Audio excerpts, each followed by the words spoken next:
you like 14-year-old girls, it seems. Do you like 8-year-old dogs too, or is it just with girls? You say it'll hurt at first, but you'll make sure that you're good and warmed up at first. So. What up, y'all? It's your boy Skeeter Gene, back at you with another dish of predator pasta with dog treats for dessert.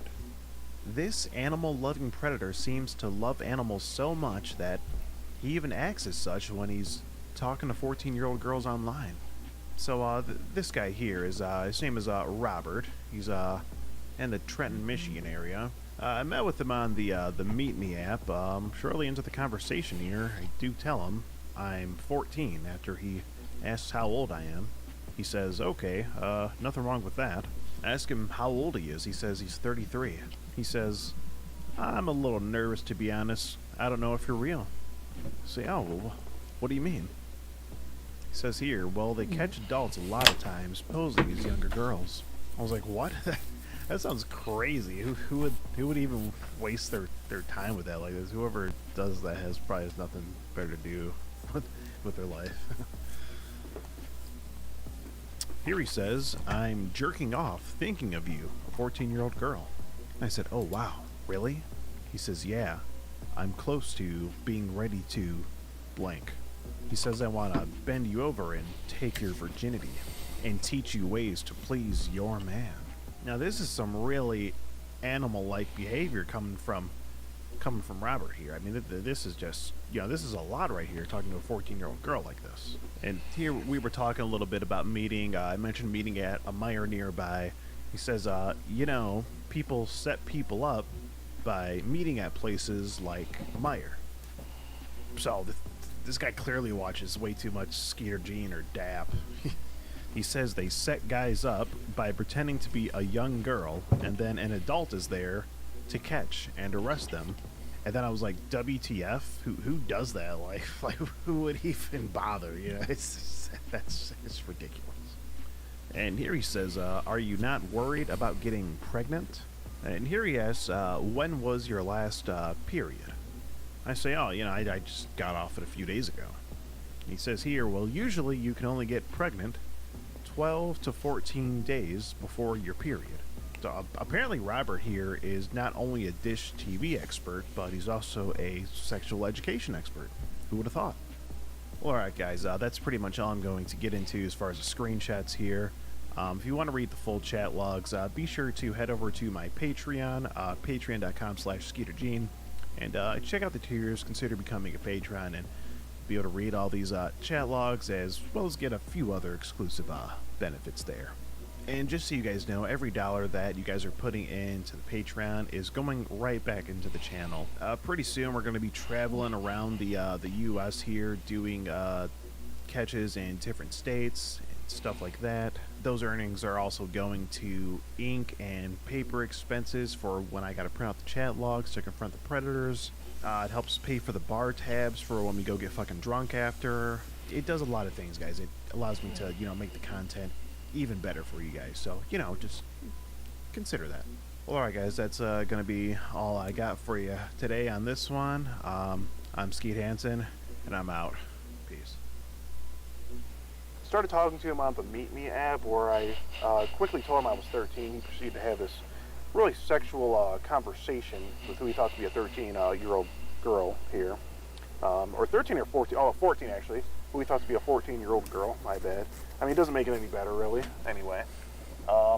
Yeah, he recently blocked me on everything after talking sexual and talking about meeting up, so, but he did leave his location on Snapchat when I was talking to him, so I looked him up on White Pages. We know exactly where he lives. I know he works at DirecTV, and today's MLK Day, so I'm probably going to be using my Black Lives Matter discount at Walmart later to get some good stuff.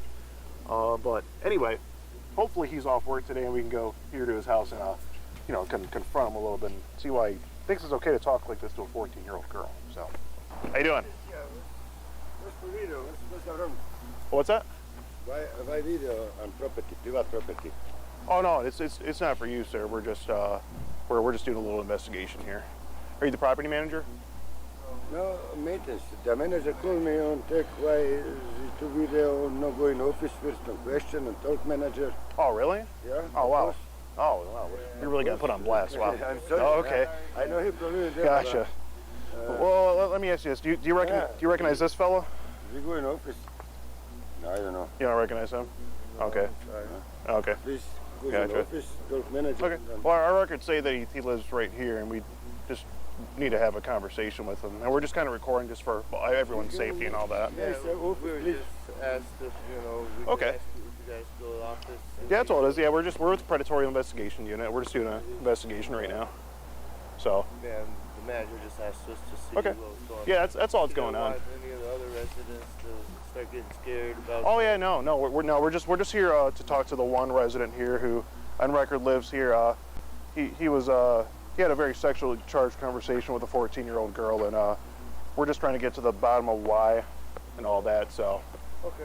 Yeah, if you want to talk with the Yeah. manager. And yeah, after I talk to him here, I can talk to him. No, That'd be fine. Not Yeah. the resident.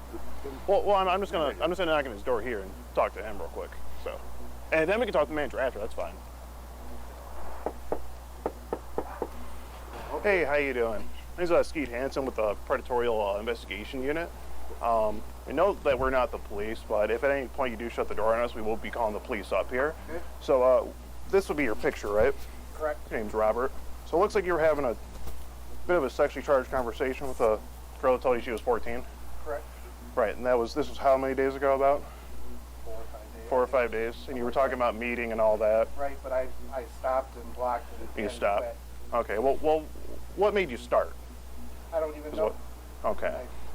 Well, What? I've never done anything like Never. it. I've never, ever Never. Well, swear on everything. I remember at some point in the conversation you said you've been in some kind of trouble before, I want to say, or... No, I mentioned that you see on TV all the time. Oh, right, that's what it This was. kind of stuff happens.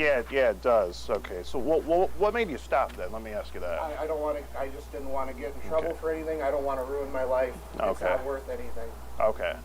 It's not Okay. worth it. I have animals. I have a dog and 3 cats. I love Right. animals. Well, you're a bit of an animal online, it seems Correct. like, wouldn't you say? I was. Yeah. When you say it's Robert from Meet Me, she tells you she's 14, and you say you're nervous, and you say you're 33, and... Yep. I It's- cut it off. Well- That's why I stopped. Well, you didn't immediately. Well, right there, you should have cut it off, but you You're right. I didn't. you kept going, though. You're correct. Here you said I'm jerking off thinking about you, a 14-year-old girl. I was- You say, I was very wrong. you're saying I'm close to being ready to blank. Correct. I'm not denying that this happened. I mean, it's just... I made bad. And you talked to her on Snapchat, you sent her, a couple pictures, and, Correct. you say you want to do so much more than talk. She asks, really, Correct, but I never like did what? anything, so And then you say you want to bend her over and take her virginity. I know what. I mean, the parents sent us the screenshots, so Right. they were concerned. We're just the investigation Right. unit. So, I mean, you realize you're talking this way to someone's daughter.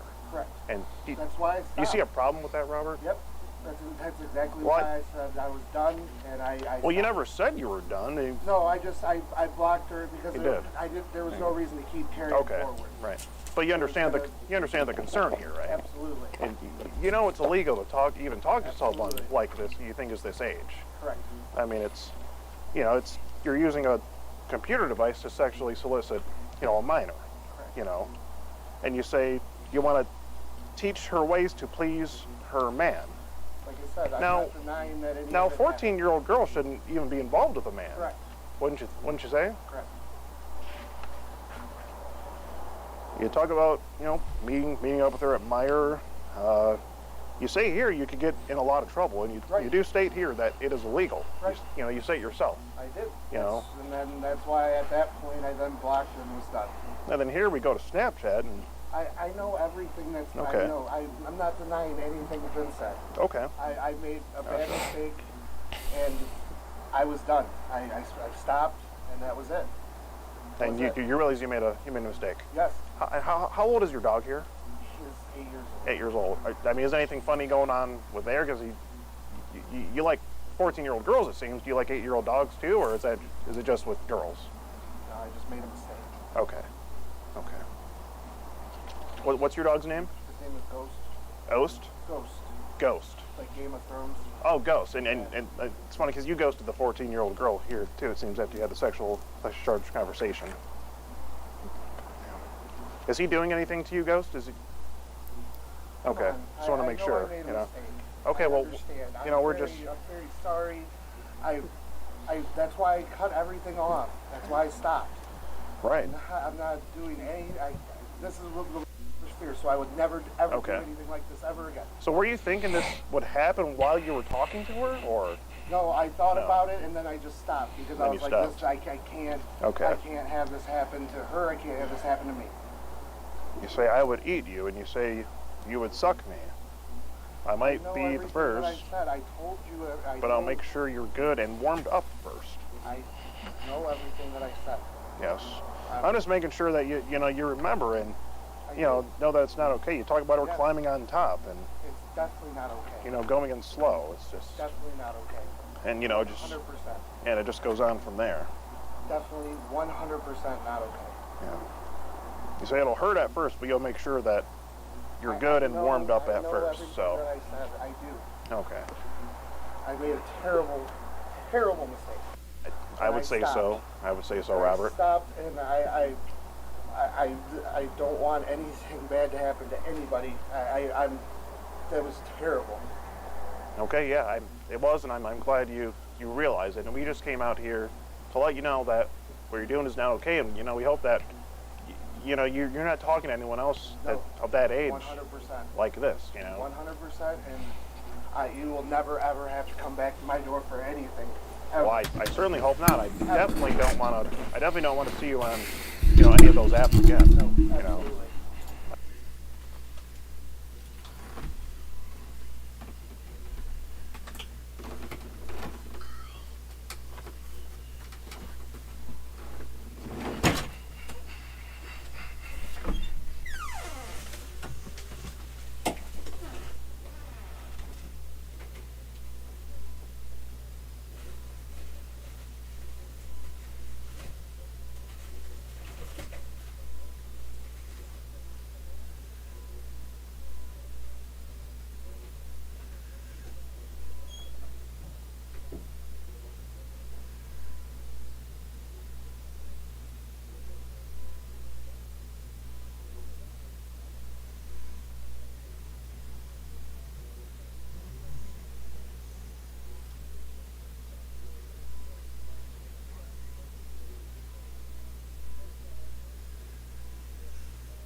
at all, Robert. Nope, not at all.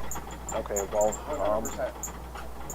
well, it seems you're not denying anything, and it seems like you're sorry and not going to do it again. So I'm not 1,000% not going to do it again. I've not talked to anybody else, and I can't deal with any of it. So I'm not going to talk to anything. I didn't want to talk to people my own age at this point. I just want to be by myself. So you're just taking a break completely from social media. Everything. Okay. I need to just focus on my work. And what do you do for work? I install DirecTV.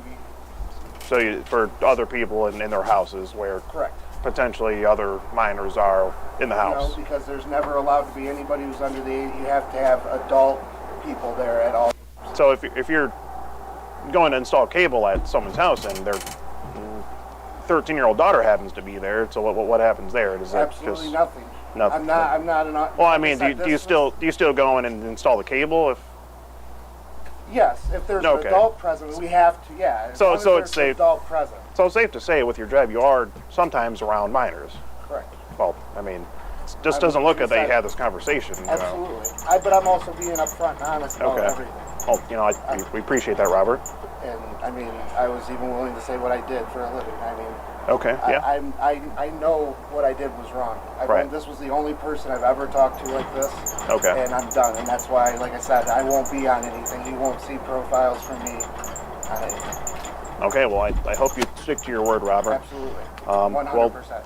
Okay. Well, there's just something you got to know. Like I said, I'm Skeet Hansen with the Predatorial Investigation Unit. Yep.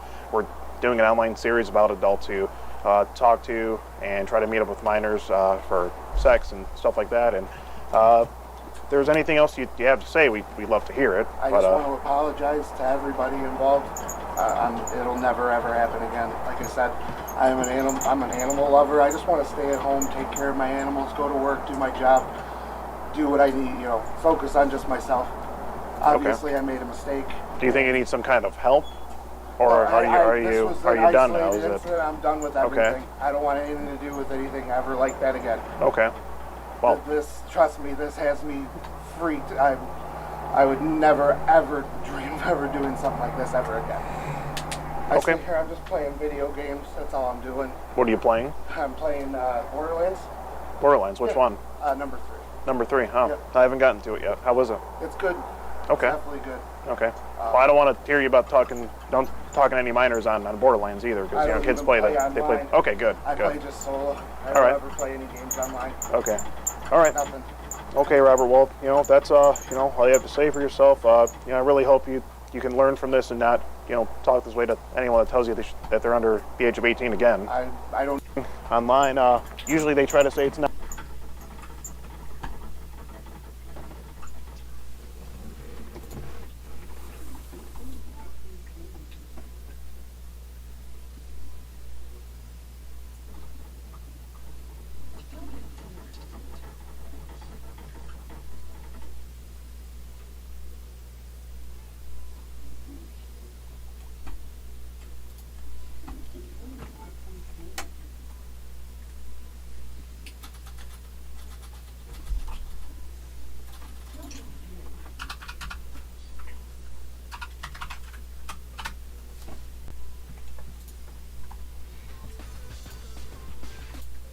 That's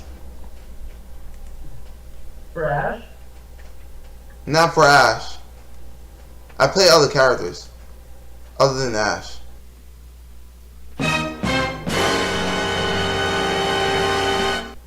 You have to believe in me.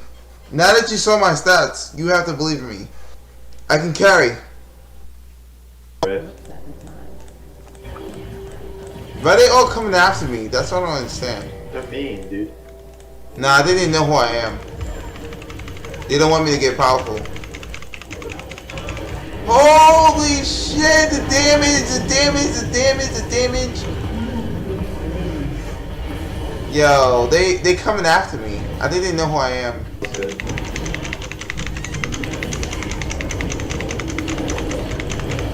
Please fight. Please. I didn't want to come in front lines. Damn it.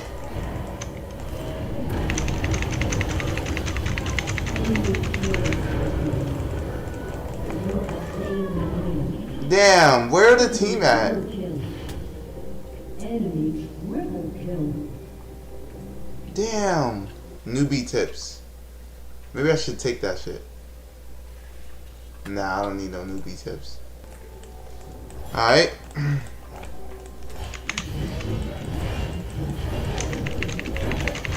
You really trying to face me? You about to die.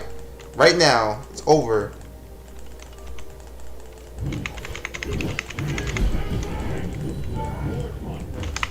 Damn it, I died by the tower.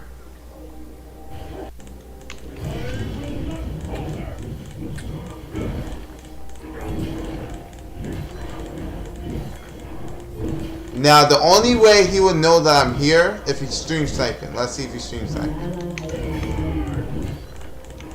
I wasn't paying attention. I was about to die. Unstoppable.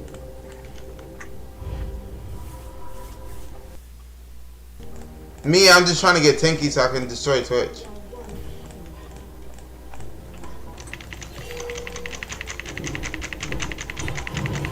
An ally has been slain. An ally has been slain. Wait, he just died? Enemy killing spree. Okay.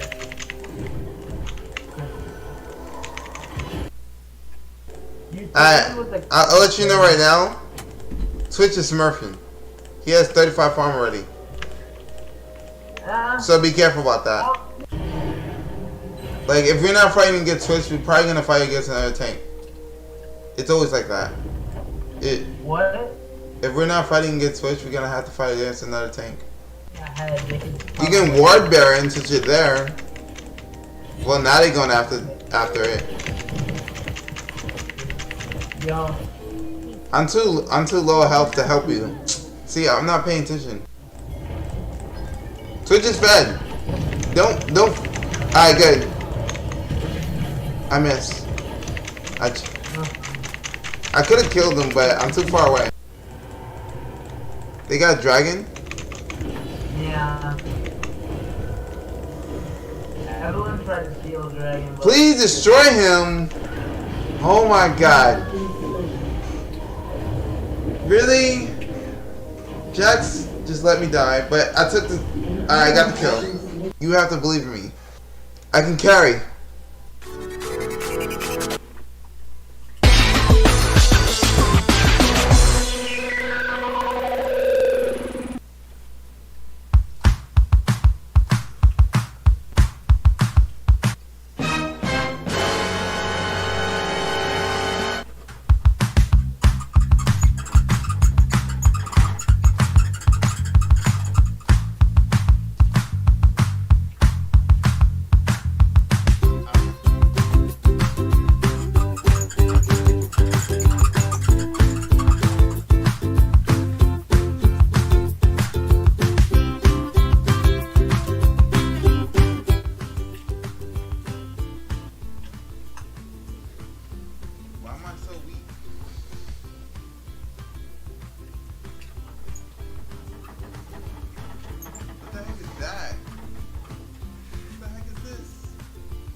Damn, yo.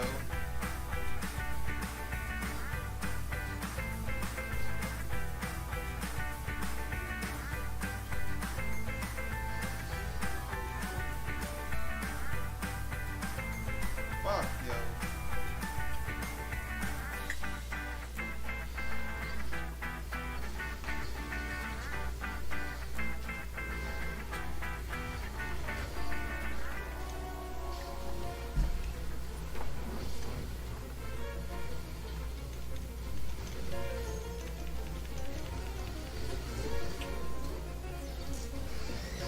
Fucking yay. Is it triple kill?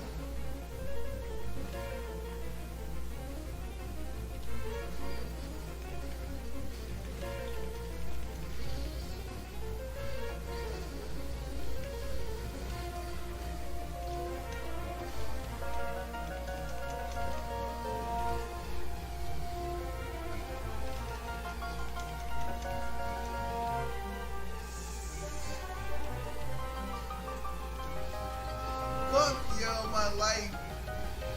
Get the fuck out. No, come on. Why didn't you kill him?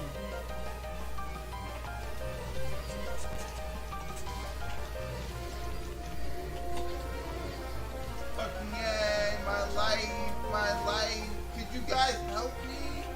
Fuck.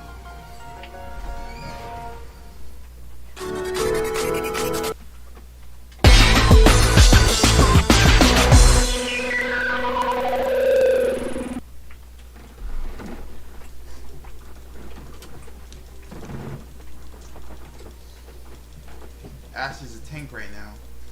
What the hell is that? Slightly magic boots? Fuck. I've never seen that shit in my life. Maybe I should build that shit. Maybe I should build that shit. That shit in my life. Maybe I should build that shit.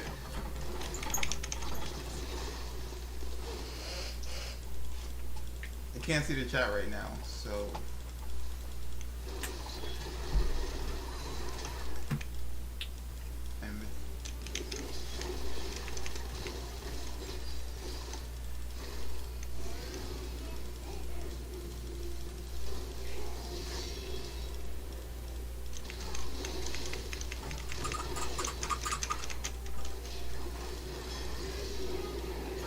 Why you guys let him kill me? You guys can't do no damage. What the fuck? They just two of you just standing there. You want supposed to be a superhero?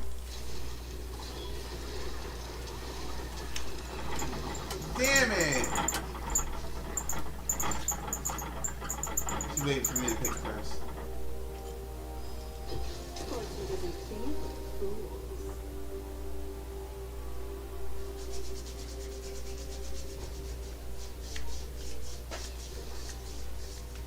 Good! Haha, we got some takes. Alright, let me see something. Damn, he's so far ahead of me. He's obviously not a bronze player.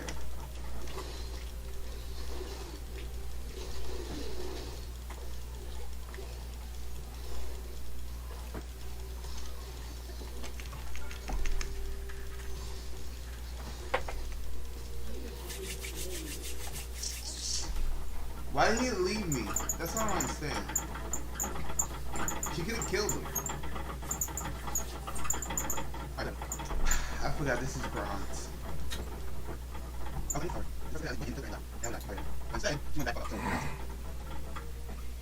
Now you're gonna get double teamed on it. There's nothing you can do about it.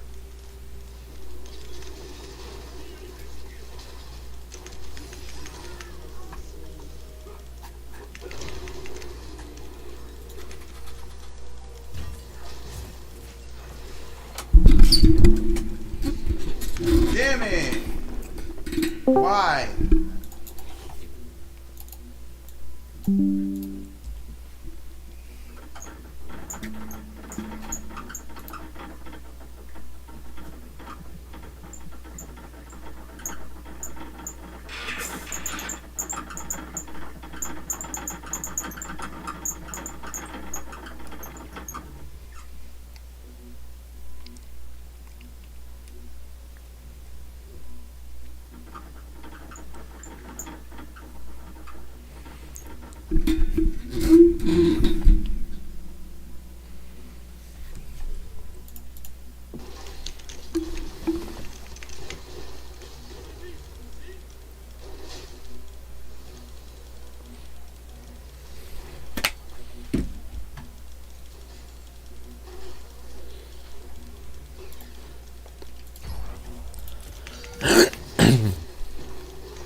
They triple teamed me. I can't fight this person.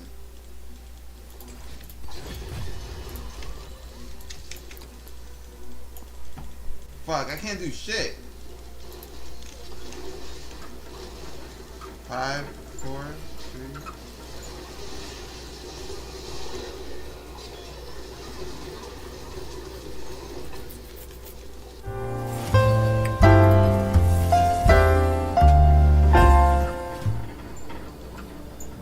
I've been defending all these torrents, yo.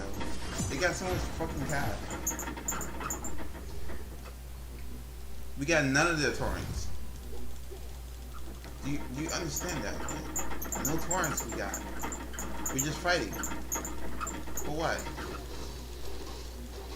I'm just not used to that position. That's why I always play like a regular mouse. Yeah, but this is a precision mouse. I get it, yeah. Damn it! They double teaming me. Fuck.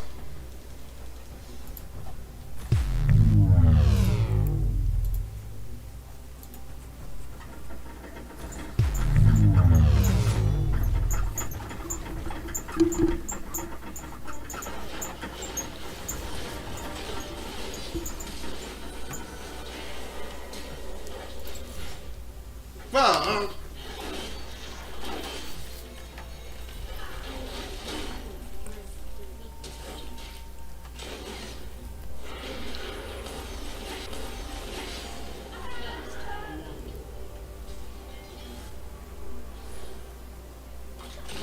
No! What? I'm smurfing! Please help me, man! Please stop me from smurfing.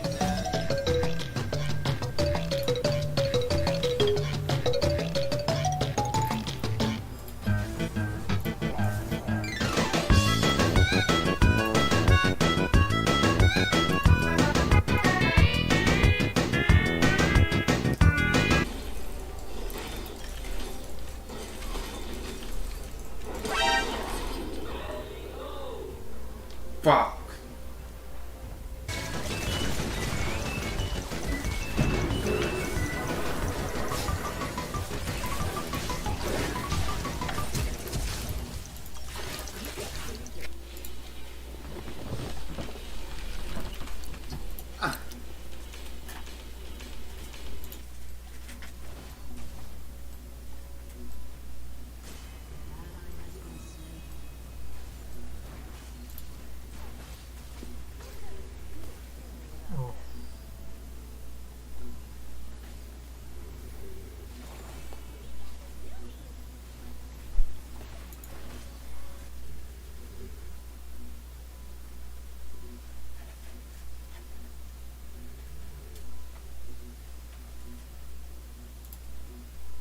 We're back with our favorite Bob. That's right, it's Jungle Bob from Howcast. I recently launched some Crested Gecko care tips, which I reacted to if you want to see that. Today we're doing 7 care tips for leopard geckos. And that's right, I'm reacting to videos that are 8 years old. Because everything I said 8 years ago, when I was 13 years old, was 100% true, factual, and I don't regret a single thing I ever said on or off camera. So with that, let's jump in to 7 care tips for leopard geckos. They come in such a wide variety of colors right now.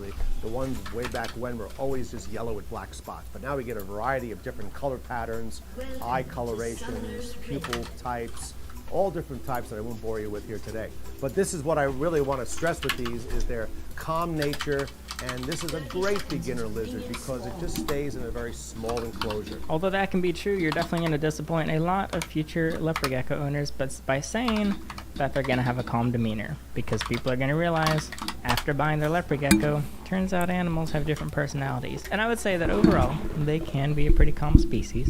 If I had to guess, I would say 70% of leopard geckos in like the captive bred world are actually pretty chill. But then there's that little portion of 30% where they are actually insane. They start screaming the moment you look at them, as if you're like stabbing them over and over, but you literally didn't even touch them, and they start just sprinting like their life depends on it when all you did was try to feed them a cricket. Now that is a bit extreme, but there are many leopard geckos I'd say that are not comfortable with handling, and people get really spooked. And don't worry, I would know this, because when I do hop into my Instagram DMs and see what people are asking about, there's always like 5 people that are like, my leopard gecko is insane, I can't even touch it, what do I do? And ultimately, you kind of just have to keep touching it. I mean, it's literally just exposure therapy for a leopard gecko. It's not very fun. It can involve some blood, and there's a chance that they could drop their tail. So just know, yeah, most leopard geckos are chill, but it's nice if you can either get information from the seller or see it in person to see if it's actually calm or not. Unless you want a crazy boy that you're gonna maybe draw some blood with, but who knows? A 10-gallon tank is more than sufficient for its whole life. Come on, 10. Just bump it up to 20. Just literally 10 gallons. It's like this much space. It's really not that hard. A leopard gecko can get like this big. A 10 gallon is like this big. Why would you? That is me living in half the size of this office, which I know it's not a perfect comparison. Shut up, I don't care. But you get the idea. I believe 20 is a good base. A lot of people are like, wow, that's so abusive. How dare you? They need at least 40. I've had some people say they need at least 50 to 60 gallons. Or if you don't use gallons, I would say that about 2.5 feet to 3 feet wide by like 1 by 1 foot or so. 1.5, I forgot the dimensions. Just Google it. You get the idea. Other people say that they need like 3 by 2 feet for a single leopard gecko, which, hey, if it's set up correctly, I think that's great. I don't think it's necessary. But 10 gallons. So many people say this. So many of you are you're already typed it in the comments. You already sent the comment. I see you saying that 10 gallons is fine. Why? I don't really get it. Well, you know what? We're only 30 seconds into this video. Let's just continue, shall we? And it's a mealworm and cricket eater. It doesn't like greens, doesn't like meat. It just wants to eat its insects. This is true. Just make sure that it's live, healthy, captive bred insects. Don't be catching bugs in your backyard. Don't get those stupid little freeze-dried ones that are in the Petco section. I don't know. I don't go to Petco. I don't know. I feel like way too many people try to give them. Oh, what was that thing? We did a video. I think it was like the Reddit leopard geckos, and people were feeding canned insects. Just get some healthy live insects. It's not that hard. I wouldn't recommend crickets because they're so stupid and annoying. I hate crickets. You've got plenty of other options. Judy roaches, unless you're in Canada. Guess you just gotta suck it. Mealworms, superworms. There's opinions on literally every insect, and I don't want to talk about every insect in this video. Some people say, yeah, superworms are fine. No, superworms are bad. Mealworms are great. Mealworms are bad. You got a lot of options, so just explore them and consider giving variety too. It's a hygienic little animal in captivity in that when it defecates, it tends to do it in one corner and almost makes a toilet area. So that pleases a lot of the owners in terms of cleaning up after it. It's very simple. This is true. I would say, like 95% of leopard geckos actually do create a little poop corner, as people call them, where they always go back to the same corner, unlike other filthy little cretins that just do it everywhere all the time. Leopard geckos actually care. I don't know why, actually. It's just leopard geckos. I mean, and African fat-tailed geckos too, I guess. Those are the only two that I know of, though. But some people take this to mean that, oh, I don't gotta clean up, it does it itself. No, it's not an actual toilet. They're not flushing it. I have no idea where people get this idea, but I know this because I would do Christmas pickups, and people are like, oh yeah, it's a pretty clean enclosure. He was always good about it. And then I put the enclosure in my car, and I'm like, why does it smell like death in here? And I like lift up a hide or something, or move a leaf, and there's this mountain that like the gecko could climb of just its own poop that's been clearly building there for like 6 months. You still gotta clean up after it. A lot of people use reptile carpet, which I used to. I don't use it anymore. And they'll just scrape it up. It's gross, okay? There's still this remnants. I don't even feel like talking about it. You gotta, just know, you still gotta clean the enclosure. I'm sure most of you know that, but I'm mentioning it anyway. Simple sand on the bottom, a pretty strong heat lamp on the top. Simple sand on the bottom, strong heat lamp on top. You know what? I'm not even talking about it. I'm not even talking about sand. I'm so tired of talking about the S word. I feel like I should just never even say that word ever again. In regard to heat lamps, I don't talk about it as often. There's a lot of debate over, well, everything in the world, isn't there? But when it comes to leopard gecko heating, this is quite the heated debate, might I say.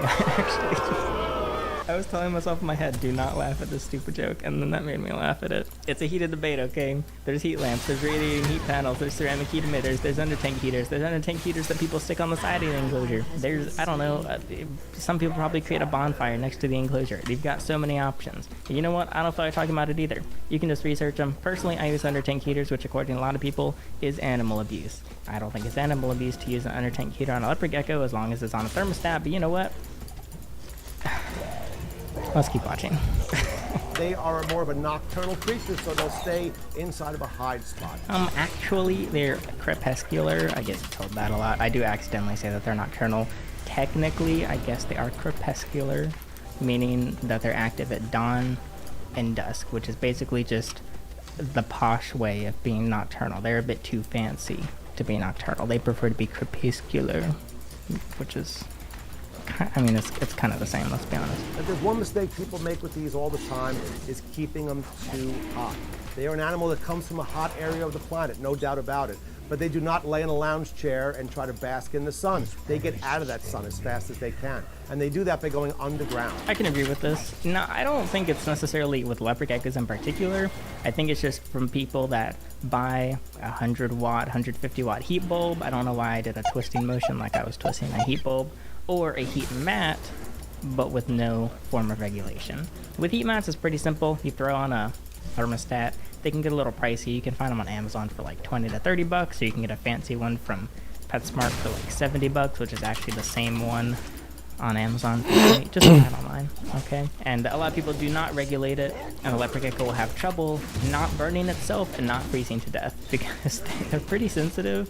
I mean, they are hardy animals, but they can also be sensitive. They have literally just very soft and thin skin to where they can very easily get burned on an unregulated heat mat. I don't think this is because people think that they really like hot stuff. I think it's just because they're too lazy to buy a thermostat or just don't know about it because, okay, I feel like everyone would know by now, but worth mentioning, of course. So to keep them happy and healthy, you have to give them not only a hide spot, but you have to humidify it. What we use usually is clumped up moss. We run under the faucet, make it very wet, stuff the moss inside of a hide spot, and that's where the burrow, where the animal will stay most of the time. Yeah, I actually agree with this. The whole idea of giving a leopard gecko multiple hiding spots, it doesn't have to necessarily be an actual hide, although that would be the easiest, but just spots that they can stay comfortable, stay hidden, but having multiple options. So one where it's warmer, one where it's cooler in the enclosure, and somewhere around there, something that's more humid.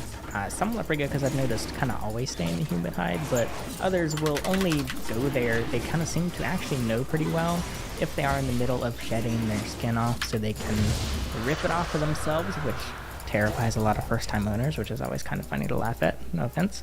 And the humidity helps from it being all crumbly and crinkly. So I agree with Jungle Bob. At night is when he comes out and forages, so we put usually a red light over his tank. I disagree with Jungle Bob. Okay, I'll just let him finish what he's saying now. So if you own him, you could watch him eat at night. The red light not bothering a reptile. Hopefully it doesn't bother you, but he can't see the red light. He can see the prey, he can sense where it is, and he eats, and you can enjoy the leopard gecko at night. No, don't worry. It bothers me very much. My understanding is many reptiles, including leopard geckos, do not see color the same way that we do. But they still see light. They're not blind. A red light, yeah, they might not see the redness of the light, but there's still a light there. And if you need to test this yourself, go in a dark room with your leopard gecko, look at its eyes. They're going to be dilated. Turn on a red light, they're going to shrink. They can see the light. It's pretty simple. Now, yes, a red light is likely darker than a white lamp because, well, it's usually painted red, or it's red glass, so it just lets less light through. You can also just dim a light. It's the same thing. Or even, now I don't use any lights at night on leopard geckos. I just rely on other forms of heating, so that might be an under-tank heater or ceramic heat emitter, whatever, DP projector. So if you do want to see your leopard gecko at night, I mean, just turn a light on and then turn it back off. Like, some people will use like the bluish purples, which, I mean, do they see the color? I don't know. They can still see the light, but at least it's darker. At least it's actually a little bit more like moonlight, because I mean, generally it's not totally pitch black. And as long as they can get in a place that's pitch black, like a hide, the same way someone wants to probably sleep in the dark, unless you're scared of the dark and have like a SpongeBob amount of night lights on your wall. Just either have very dim light or just no light at all. And just turn a light on if you want to see your leopard gecko at night. It's not that hard. You'll save energy too. I mean, it's all benefits. Just stop by and red lights. That's all I ask of you. Thank you for listening. So this is really an extremely popular animal. Totally captive bred. You do not see any imported ones ever because they're prolific breeders, that's for sure. That's definitely true. There's a lot of reptiles that can be captive bred but aren't necessarily. Even my blue-tongued skink Olive, for example, I just assumed when I think I was 14 when I got her, maybe 15, and I just assumed all blue-tongued skinks were captive bred because I saw videos of people captive breeding them. Well, it turns out certain skinks are still imported, and I end up paying for an imported skink, which is not supporting a great trade, especially when there's no need to anymore. Because ultimately, if you want an animal to be captive bred, you do have to import it or captive breed it from a wild one. But once they're set, it's kind of annoying that they're still imported. But leopard geckos, I don't think I've ever seen a wild caught one. I could be wrong, but yeah, you don't have to worry about it. I agree with Jungle Bob yet again. Look at this streak. It's not even a streak because of the red light thing, but you get the point. The leopard gecko also got one of the softest underbellies of anything I never felt. A female gecko that could be a pregnant one or a gravid one, as you say in the reptile business. You would actually see the eggs. It's almost a transparent stomach. There's a few benefits to a transparent tummy in a leopard gecko. One, you can see if your female is gravid because you can. It helps if you put up a flashlight. Don't like put your phone light straight on it because it might burn your leopard gecko. But putting a light up, you can see through it pretty well. You can also see, this is an easy way to diagnose like impaction pretty much. So say you get a leopard gecko that's on, the easiest is if you buy one and it was on black sand. I'm pretty sure that's the easiest. And you can literally just look and see if there's like black sand in its gut or not without having to cut it open first. It's actually pretty nice. It's a cool feature. More reptiles should consider installing that feature. So very easy animal to keep and one I would highly recommend, the leopard gecko. And I agree with Jungle Bob yet again because they are a pretty neat reptile and I do recommend them. They're always one that I think is fun. Easy can be a sketchy, iffy word to use with reptiles, but easier than others is definitely true. It's not the easiest out there, but ultimately, I would say just get the reptile that you want as long as you're prepared for it. Don't feel the need to get an easy one first and then go up to an intermediate, because if you don't want a leopard gecko and you're just getting one because it's easy, well, it's not the easiest thing in the world, and also you're probably going to get bored of it and have to rehome it. So that's that. Jungle Bob, pretty good video. I like it more than the crested gecko, and now it's kind of wacky. Even though you said some pretty wacky things here, just take it from me, who's said nothing regretful in the past 8 years. You can do better. I believe in you. Before we go, I wanted to mention blankets, which I started using recently. So this video is only 2 minutes and 26 seconds long, but that's pretty much my entire attention span. I've always liked trying to listen to audiobooks, but it's kind of hard to, and it takes a lot of time. So what Blinkist does is they crunch down all these audiobooks into really short little blurbs, or I don't know what they call them, short little like tidbits to listen to. Each one is literally just a few minutes where you can listen to a whole book in like an hour. They take all the key points and interesting points, and I thought it was really cool. The first book I listened to was one that I have been wanting to listen to for a long time. I think it's called Sapiens, like the history of humans. But I still had like 8 hours that I never finished it. But with Blinkist, I was able to listen to all the key points of the book and all the stuff worth taking away in an hour.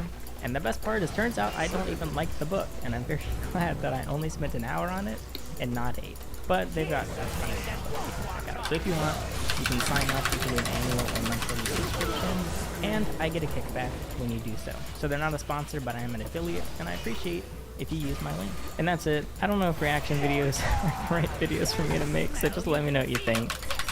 That'll be it. I'm Alex, and thanks for watching.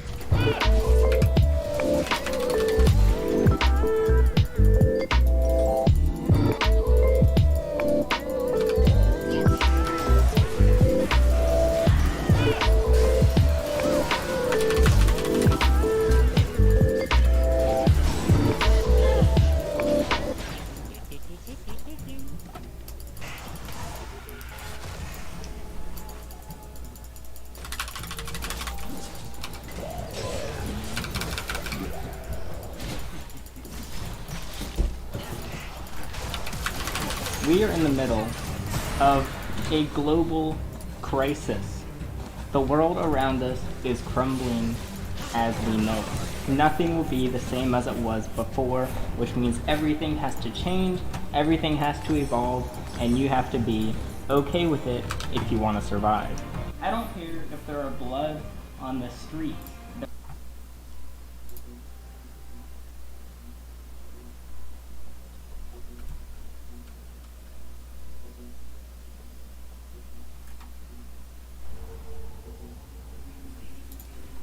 That's right, we're really scraping the bottom of the barrel today with a reaction video, of all things, of Howlcast, featuring Jungle Bob. So let's just jump right in, shall we? A very popular lizard these days in the pet world is the crested gecko. Number of great reasons for that. Easy to keep animals is the primary one. He's an arboreal creature. He needs an enclosure about 12 inches wide, 12 inches square, but they love height. 18, 24 inches is ideal. Crested geckos definitely do enjoy height, but 18 to 24 is not that many inches. A lot of people say that I recommend too small of enclosures, like say a leopard gecko in a 20-gallon people say is too small. So you know it's bad when even I'm saying that a 12 by 12 by 18 is pretty bad for a single adult crested gecko, because you gotta think about it, they do get pretty big. For juvenile, sure, that's fine, but you gotta bump it up a little bit. It's one of Exoterra's sizes. Just go up to the next size, and it won't cost you that much more, but your Cresty will probably appreciate it. The next clip has copyrighted music which I do not have the license to, so I'm going to voice over Jungle Bob for you. Heavily planted is good for them. They like to hide during the day. They're nocturnal. They come out and eat at night. But for many moms in particular who are often a barrier to dad and the kids getting a pet lizard in the house, the crested gecko doesn't need insects in order to survive. It does not eat mice and meat. What it really likes is fruity types of things, almost a nectar or something. It loves to lap up with its long tongue that's often used to clean up its eyeball when it gets dirty. The crested gecko will therefore live on prepackaged food, which you mix like flour and water, and you put it in a small dish and leave it at the bottom of the tank, and it's all the nutrition the animal will need. This video might only be 2 minutes long, but there is certainly a lot to unpack, and the mother being the barrier to entry is something I'm sure a lot of you have experienced. I've experienced it in my own way, that being that all the mothers send me an email, and they're like, my kid got this reptile. Please take it. Here's the thing, there's two types of these situations. One is where you sneak it around your mother, which if you want to do that, by all means do it. But if you're not an adult and you can't take your animal somewhere else, and if your mother finds it, well, it's game over. And guess what? She's gonna have to scramble, and you're gonna have to scramble and find someone to give it to, because she's not gonna be okay with it. I am a believer in asking for forgiveness and not permission, but it can be a little risky with reptiles, so do it at your own discretion. But the other side of this is when mothers are hesitant, but they really want their kid to get the animal. They understand their kid is willing, but they actually have a fear of them. For some reason, crested geckos, a lot of moms, I don't know if it's a mom thing, have a fear of crested geckos, and I've talked to a lot of them and they're like, I don't know what it is, I just can't get over their hideous faces. I've been told that before. And so even if the mother wants their kid to get the animal, well, guess what, they have this actual fear, rational or not, and they just can't get over it. I've had this happen, especially with snakes, where they're like, yeah, all right, you can get it, I bet it'll help me get over my fear.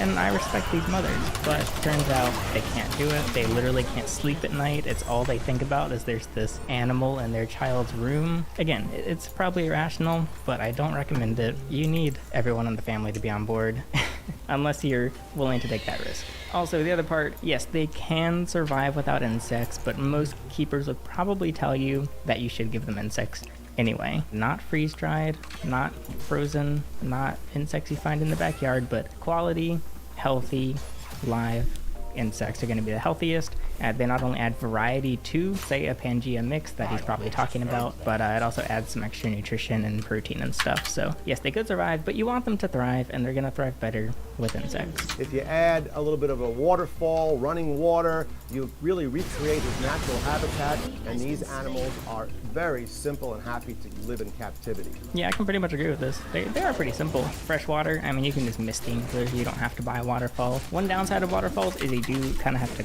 clean them, especially with crested geckos, because they, well, kind of poop everywhere. And so it's going to get a waterfall, and it's literally going to start running through the system. It's just like a little fountain, basically, but it's a waterfall theme, of course, because the reptiles are from the jungle, every single reptile out there. But now I'm just being nitpicky. So yeah, just give them fresh water. They'll be good. A male and a female together, they're not very long-lived, 5 to 7 years perhaps, but they are prolific breeders. So oftentimes a coupling of males and females, and they'll breed in the tank, and you'll get babies, which is always a great treat and fun to watch. What? If I understand correctly, he just said passively as a little side note, it's fun to get two, and then they mate, and then you have babies, and it's kind of fun to watch. It's kind of cool. This is the thing that also happens. People will get a male and a female. Oh, they're a cute little couple. They're in my enclosure. They breed, and then they start shooting out those babies. I'm not really sure how, but sometimes people don't realize that, oh wait, these babies have to be cared for. It's not just a fun little side thing. It's literally a whole other crested gecko you're gonna have to start raising. And these things grow quickly, but they might not grow at all if you don't take them out immediately, because the male and female is probably gonna eat the babies. You gotta get them out kind of quickly. Reptiles are quirky like that. Sometimes they see their babies and they're like, ooh, I spotted a little snack there, so you gotta beat them to it. But why did he even add that in there? Crested geckos, again, coming from the New Caledonia area, South Pacific forests. Not a very hot environment. They do not need intense light bulbs like some other lizards, bearded dragons, uromastics, need well over 100 degrees. This animal's fine at room temperature with a little supplemental light at night just to keep them a little warmer. They do not need any kind of ultraviolet light to live.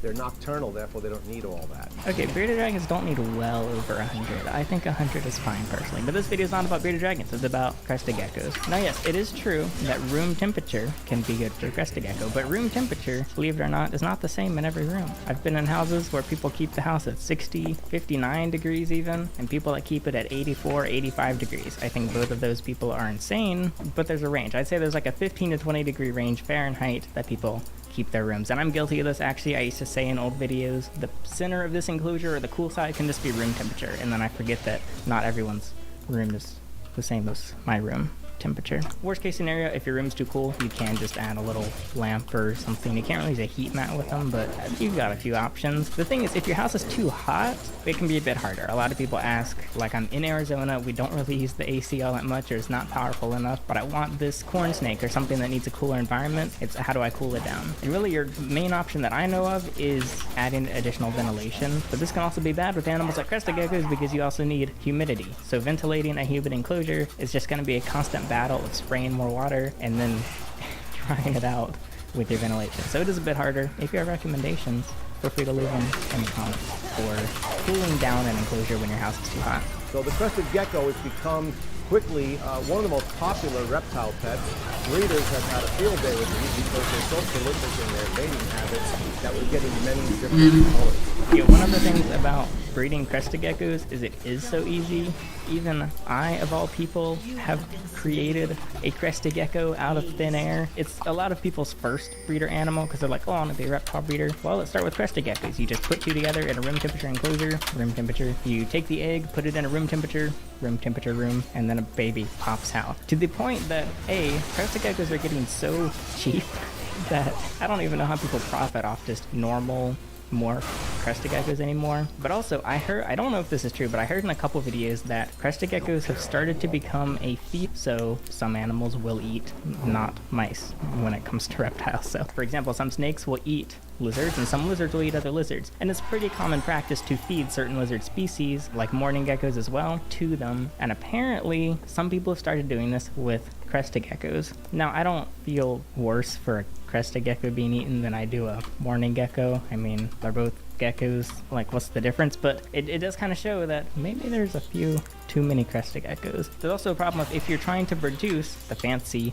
different colors that I think he mentions in this video, is you're going to end up naturally with normal morphs. Especially a good example is ball pythons. Pretty much every clutch, I'm sure not every, but generally if you're breeding ball pythons, you're always going to end up with some normals, even if you're breeding these fancier, more expensive morphs. Well, there's so many normal ball pythons on Earth, what are we gonna do with them? A lot of them end up getting sold to be fed off to other animals. For example, venomous snakes, or I don't know what else eats ball pythons, but things do eat ball pythons, and that makes people uncomfortable. I don't specifically think that's bad as long as you're doing it humanely. Like, I don't see a ball python's life superior to a rat's life, but I mean, I guess that's personal opinion. But just the idea that there are probably a few too many, we can probably cut back the breeding just a little bit. I think there's enough right now in the world, so get a cresty if you want, but I don't recommend just breeding them just for fun. And I can't stop you for being crested geckos. It's your geckos, you can do what you want. But do we really need more crested geckos right now? Now, yes, I have also bred a singular crested gecko. So does that make me a hypocrite? Well, I think the other thing to consider is a lot of people breed the animal and then think about what to do with it, when you should probably have something to do with them beforehand. Are you going to keep them personally for its entire life, in which case cool? Or do you already have people lined up that can possibly buy them, or people you're going to give them to, whether it's a trustworthy friend or a buyer that you're willing to sell to? You shouldn't breed and then be like, all right, time to find people, because you very likely might have to end up just giving it away for free on Craigslist to some random sketchy person who just might be me. Red one, plain, harlequin, different spots, all different types of crested geckos are adding a nice variable to the marketplace. Anything that could stay this small that will hang with you like this certainly is a pet that kids are going to love to have. What is his obsession with selling to children in particular? This is like, in my opinion, like rule number one of selling reptiles. Don't sell to the kids. Don't sell when just a kid is there. Like selling in person, yes, kids did want to just buy. They'd be like, all right, here, mister, here's my cash. Give me a ball python. You gotta...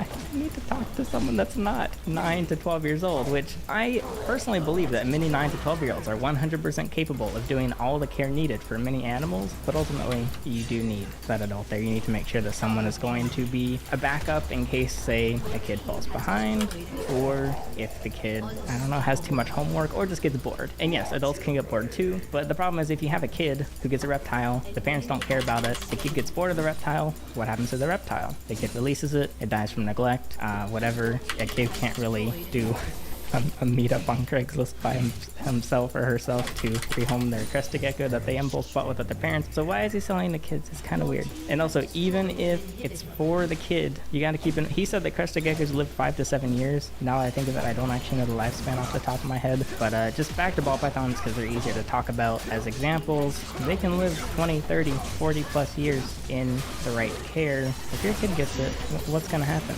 Maybe your kid will not go to college, in which case maybe they'll move into an apartment or a rental, or they will go to college. All of those possibilities are most likely going to result in your kid not being able to keep that animal. So guess what? They're going to either dump it on you or try to find someone to give it to, which also might end up in neglect. So no, you got to sell to the parents. That's all. Sorry, I'm ranting a lot in this video. Actually, I'm not sorry about it. Let's keep watching. It has that wow factor. It looks like it's from outer space almost. I can't say a dinosaur, more from outer space, with his eyes wide open like they are.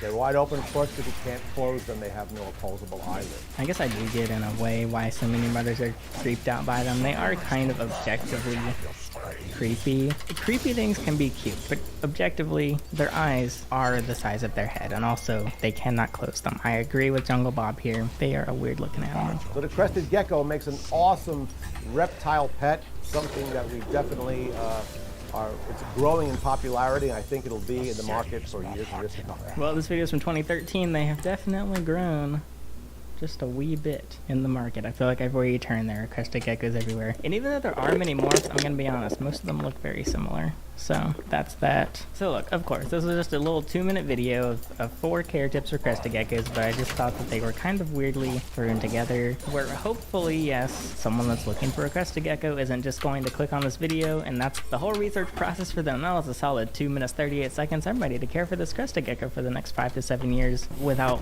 my mother's permission in room temperature, and only feed it a mix of flour and water. Look, this has 200,000 views. At least one of these people misinterpreted the whole mix like flour and water and just gave their crested gecko flour and water, and their crested gecko is probably no longer with us. So that's that. That's my opinion. Jungle Bob video. What do you think? And also, before we go, although crested geckos needing insects is a bit of a debate, what's not a debate is that you need to back up your data. So you see, I had an 8 terabyte hard drive. It was full to the brim of all the videos I've made since 2012. It died. The hard drive completely died. And I was so grateful that I got a backup service. Now you can use any service you want, but I am a Backblaze affiliate if you want to check them out in the link below. You can sign up. It's literally a few dollars a month, and it can back up all of your files that you want onto a cloud. So if your hard drive fails or something, or if you need to do a restoration, you can either download the files, or in my case, you just order a drive from them, and they sent me my entire 8 terabytes of data on a new drive, and it was like the best thing ever. It felt so good. They're not a sponsor of the video, I'm just an affiliate, so I do get a commission if you use my link in the description. Ultimately, you can use any backup service, but I've been really happy with Backblaze, so I wanted to mention them and make a few bucks along the way when you use my link. So thanks for doing that if you decided to. That's all I got. I'm Alex, and thanks for watching.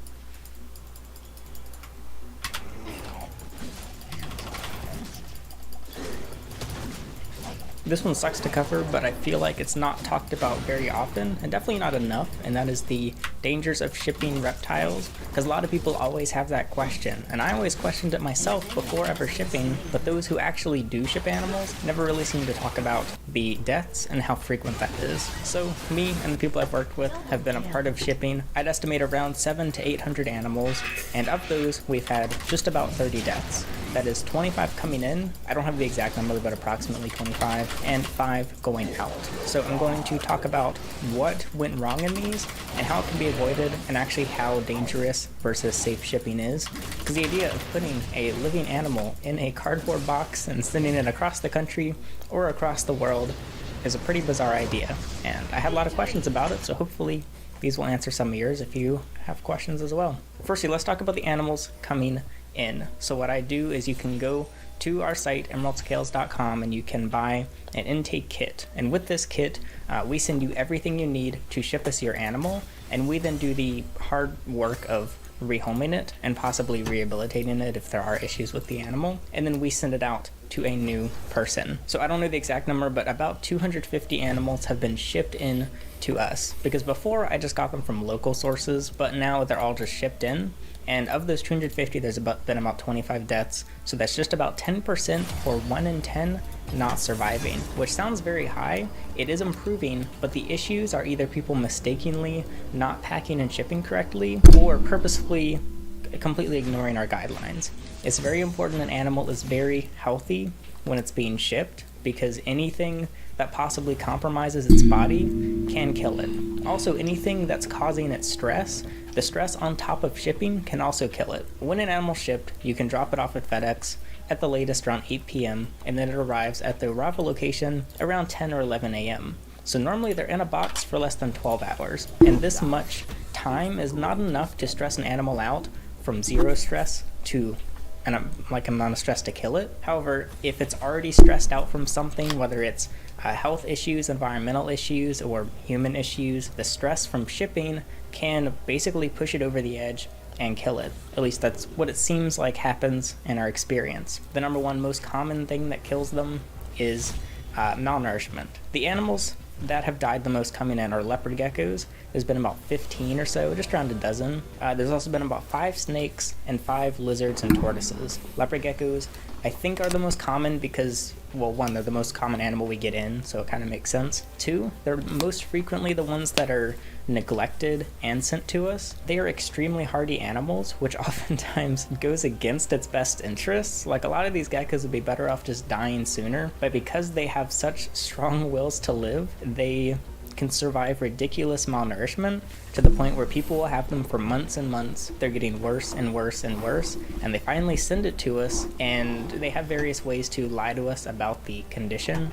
1, we ask for pictures, and people will send old images of the animals before they got sick. They'll send images that aren't of their animals. They'll send images of a different animal, or they'll just try and completely avoid sending images. So now, to try and avoid this, you're required to send a picture with a written message in the image, but again, you can still just use another animal, so it's not a perfect science. But it's gotten better because those animals that come in, it's instantly. You can smell it in the box. It smells like death. You open it up, and the thing is, we usually use heat packs when shipping animals, which makes animals decompose more quickly. When an animal decomposes faster, its gases build up and it begins to bloat in the box. I won't be too graphic, but you can imagine what happens when an animal bloats more than its skin can handle. And the problem is when this happens, it's very hard to diagnose what happened during shipping, but even then you can still tell if there's so little matter, basically, that it was ridiculously malnourished and neglected or abused by the owner. So by far, the number one killer of these animals is simply sending a sick animal. If you don't do this, we would have like 10 to 12 deaths total. The other issues are mistakes in shipping. There's been some cases where people don't secure the heat pack properly. Basically, when you ship an animal, you take a box, you put styrofoam in it, you put padding, paper padding that they can breathe in. You then put the animal either in a bag or a container. You put that in the padding, you put a heat or a cool pack depending on weather, or no pack if the weather is good, and then you put styrofoam on top, box it up, tape it, label, bring it to FedEx. You're done. However, sometimes these heat packs are not secured properly, and now we do extra measures to make sure that even if the heat pack falls, it does not fall on the animal. Putting the animal towards the base of the box with more padding beneath the heat pack eliminates this likelihood a lot more often, but there are still some people who don't leave space and the pack just touches. We try to be as clear as possible. Every time an animal comes in, I'm constantly tweaking the intake message, making sure it's as clear as possible, but it's still not 100% perfection. So if nobody sent sick or dying animals, and if every single heat pack was secured properly with those safe measures in place, there would only be less than 10 deaths in animals. Again, same things with snakes. They're just too malnourished to survive shipping. Usually this is ball pythons. People just wait too long. And I have a wait list. I can't take animals immediately. So sometimes they will send a truly healthy animal, and by the time I find them on the wait list and have them send, they won't send updated pictures, and it turns out it's in worse condition. So now I might need to start having them send new pictures before they send. But the problem is so many of these people either A, don't care about the animal, or B, don't have the resources to help the animal. Because sending an animal to me, it still costs you $100 up front, but that is oftentimes cheaper than even the basic veterinary care. So they try and still swindle around the process and send these dying animals. And yeah, just so few people care. It's kind of ridiculous. Like, we don't even have a system set up for updating people that send animals. The very few people that have asked for updates on animals, they'll be surprised when I say like, oh, like nobody ever asks for updates. I'll need to like find your animal. So in the future, I am going to do better about actually labeling animals to the previous owner, but I'd say less than 5% ever ask for updates, and I'd say more than 50% don't even care. They just want to get that burden off of them, and that's why there's been so many deaths. So if that didn't happen either, there would only be those few deaths that have happened when I send customers animals. And I'm going to go over those 5 more in detail, because I know exactly, like, I have more details. So since 2018, when I started shipping animals, there's been 2 crested geckos that died, 2 leopard geckos that died, and a bearded dragon. So it's actually all lizards. I don't think there's any like rhyme or reason in that. But the first death was very early on, early 2018, when this whole shipping thing was a brand new process. It was me and one other person in charge of packing and shipping animals. We put them on the calendar, make sure the weather's good on the forecast, and then when the day comes, check weather again to make sure it's safe. We need temperatures above freezing, because even if it's below freezing and we have a heat pack, the heat pack can actually freeze in the box and then kill the animal. The very first death we had was purely human error, and that was because both me and him thought that the other person checked weather for that day on the day of shipping, because although the weather was fine a week ago, the forecast changed so drastically that it dropped below the 30s, only for about an hour, but that was enough time to make the heat pack completely malfunction and kill the crested gecko. It's the only time it's happened.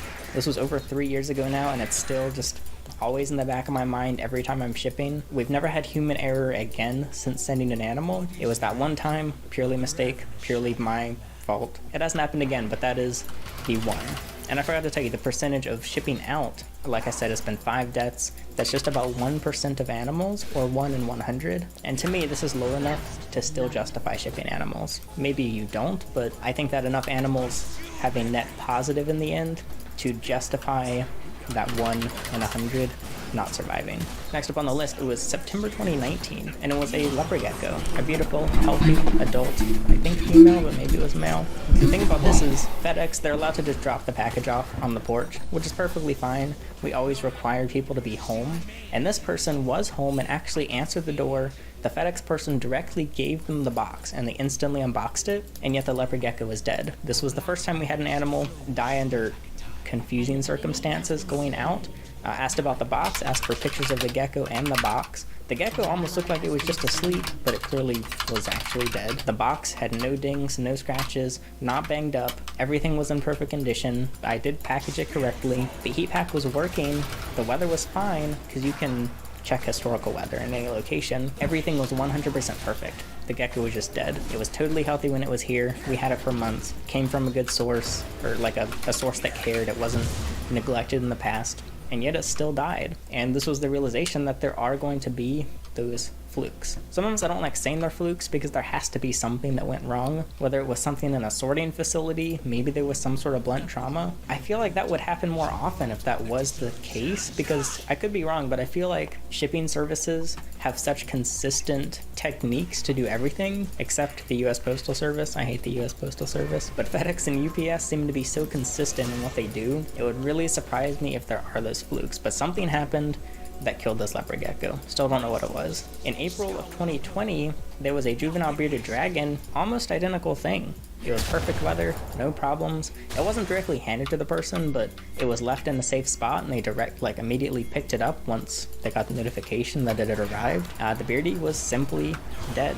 There was no signs of trauma, nothing. Same thing as the leopard gecko. There were 6 months of shipping tons of animals with no issues, and then all of a sudden this beardy came and just died with the new owner. No idea why, but that's on the list. And it was actually a sibling of, I think, 5 other bearded dragons. They were all shipped perfectly no problem. All different locations, but again, the weather was fine, and I've shipped to every state other than Alaska and Hawaii multiple times, and it's all been good. Then in mid-2020, there was an adult crested gecko. He arrived very lethargic to the owner. The box was in good condition, but he was acting very off and very sluggish. So this one was the owner's fault. I can almost guarantee it. The problem was our terms and conditions at the time did not protect us because I said there's a live arrival guarantee, and that's basically it. Now, if there is a death, you have to email us within 30 minutes of that FedEx notification.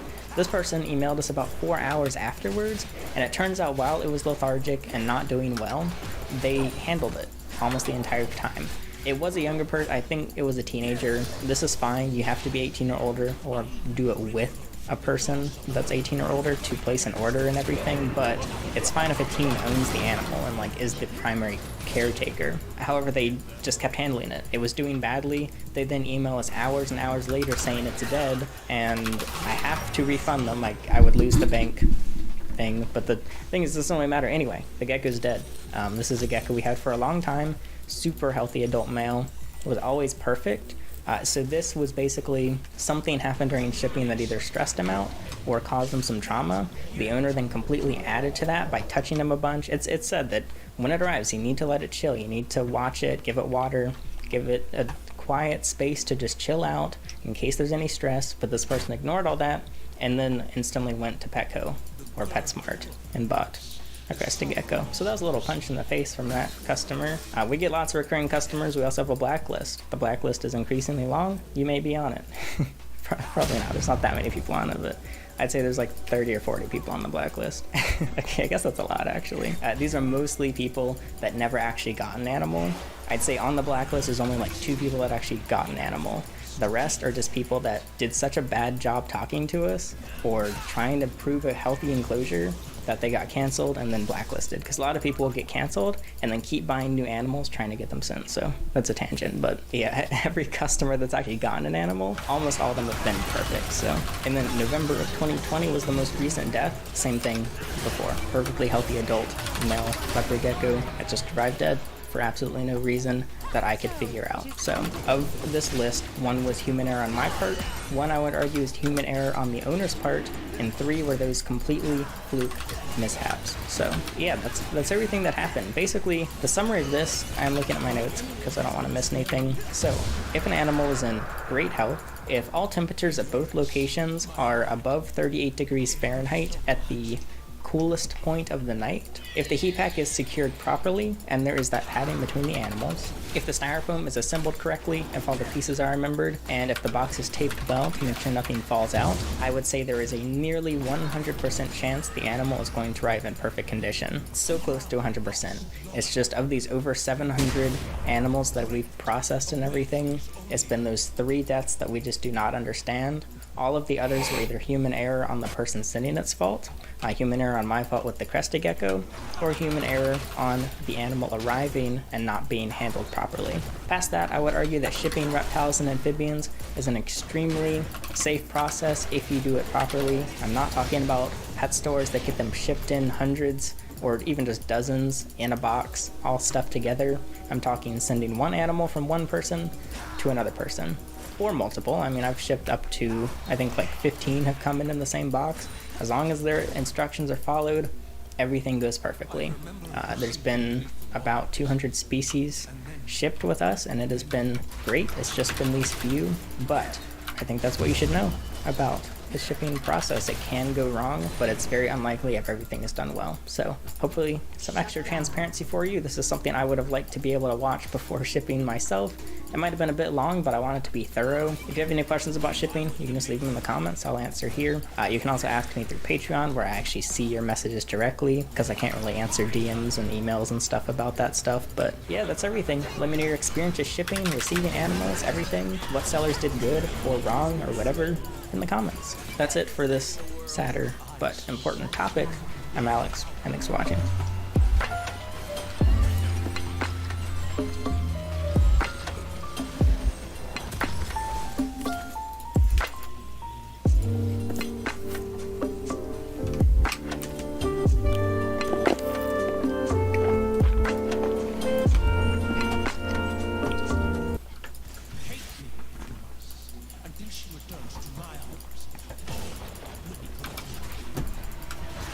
They do have that edging.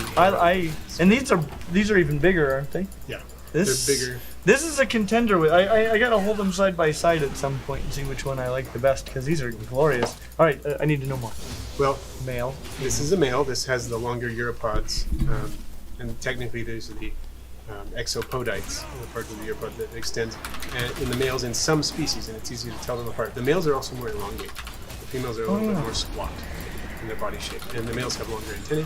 And the males are actually territorial in the species. These are the ones that butt heads. Yeah, they're one of the ones that will butt heads and maintain a little area and some females. And so when you put them in an enclosure, you need to make little barriers so that they can stake out their own little territories. Not that they'll kill each other, but they will fight, and they breed best if they have their own little place. So, of course, size. None of these are full grown. They'll get quite a bit bigger than this, which is kind of amazing. Yeah, because these are already very impressive. They're already quite big, yeah. And they're not that difficult to keep, so if you want to start out with some of the more advanced isopods, this isn't a bad one to start with. And the main con is that because they are territorial, you need to have enough space and enough places to put them in. You can't just throw them all in together and expect them to live happily as you can with most of the rest. Yeah. Are they expensive? Moderately, but not nearly as much as they used to be. They're fairly easy to breed, and so they've come down in price. I like them. I like them a lot. This is up there for maybe my favorite one today. And they come in different morphs too. I have one that's a black locality, all black, much darker body, thinner margins. Okay. So I need to show you that one sometime. I think this would be hard to beat, but I want to see it. I like those. I like those a ton. As cleanup crew, I wouldn't use them just because they are large enough to be conspicuous enough to probably be eaten, and they are kind of a protein craver. So who knows what they'll do? Good call. Oh, and the common name for these is sometimes they're called titans, and sometimes they're just called hoffs. Okay. As a shortening of their common name. Okay, let's take a look at Magnificus right there. I bet they're really boring. These are a contender for the longest isopod. Really? In the hobby. So we're not talking, not including oceanic Bathynomus giganteus or anything like that. Just including the hobby isopods that are terrestrial. This may be the biggest. So possibly bigger than Hoffman's egg eye that we just looked at. Wow. This looks like a young male. We get a lot bigger. Are these is this the normal color for them? That's kind of unique about this one. Yeah, they are orange. The wild ones are just orange like this with the little white skirt. Where are they found? Do you have any idea? They're Spanish. Okay. A lot of the really gotta big just ones listen to them. And they'll speak with a different accent than the Peruvian Spanish that you're used to, right? These are fun. They're shy because they're huge. They're beautiful. Is that they're pretty shy and they're kind of seasonal breeders, so they're not that prolific. Gotcha. Those are some significant cons, but this is a really cool isopod too. It is. And they're just, they'll get so much bigger than this. And they're being very pleasant with handling. Yeah, they will. They don't seem alarmed. They just hang out. Yeah, they'll tend to. In fact, I can't get it off of me. This is a delight. It's the bearded dragon of isopods. Come on, little beardy. There we go. I love that. That's a good one. Now, we're going to look at Porcelio expansus. Now, Sounds expensive. earlier you mentioned that some isopods look like trilobites. The isopods Yes. look kind of like trilobites. And even though they're not even closely related at all to trilobites, this species is probably the most trilobite-like Yes. isopod ever. Okay, I might. This might be my overall winner. Holy moly! Because it kind of has all the things that I love about them. Yeah. Are these difficult to keep? These are moderate to keep. I find that they're often considered an advanced isopod, but one of the easier advanced isopods. Let's put it that way. Moderately advanced. Yeah, I bred these faster than any of the other so-called advanced isopods. Huh?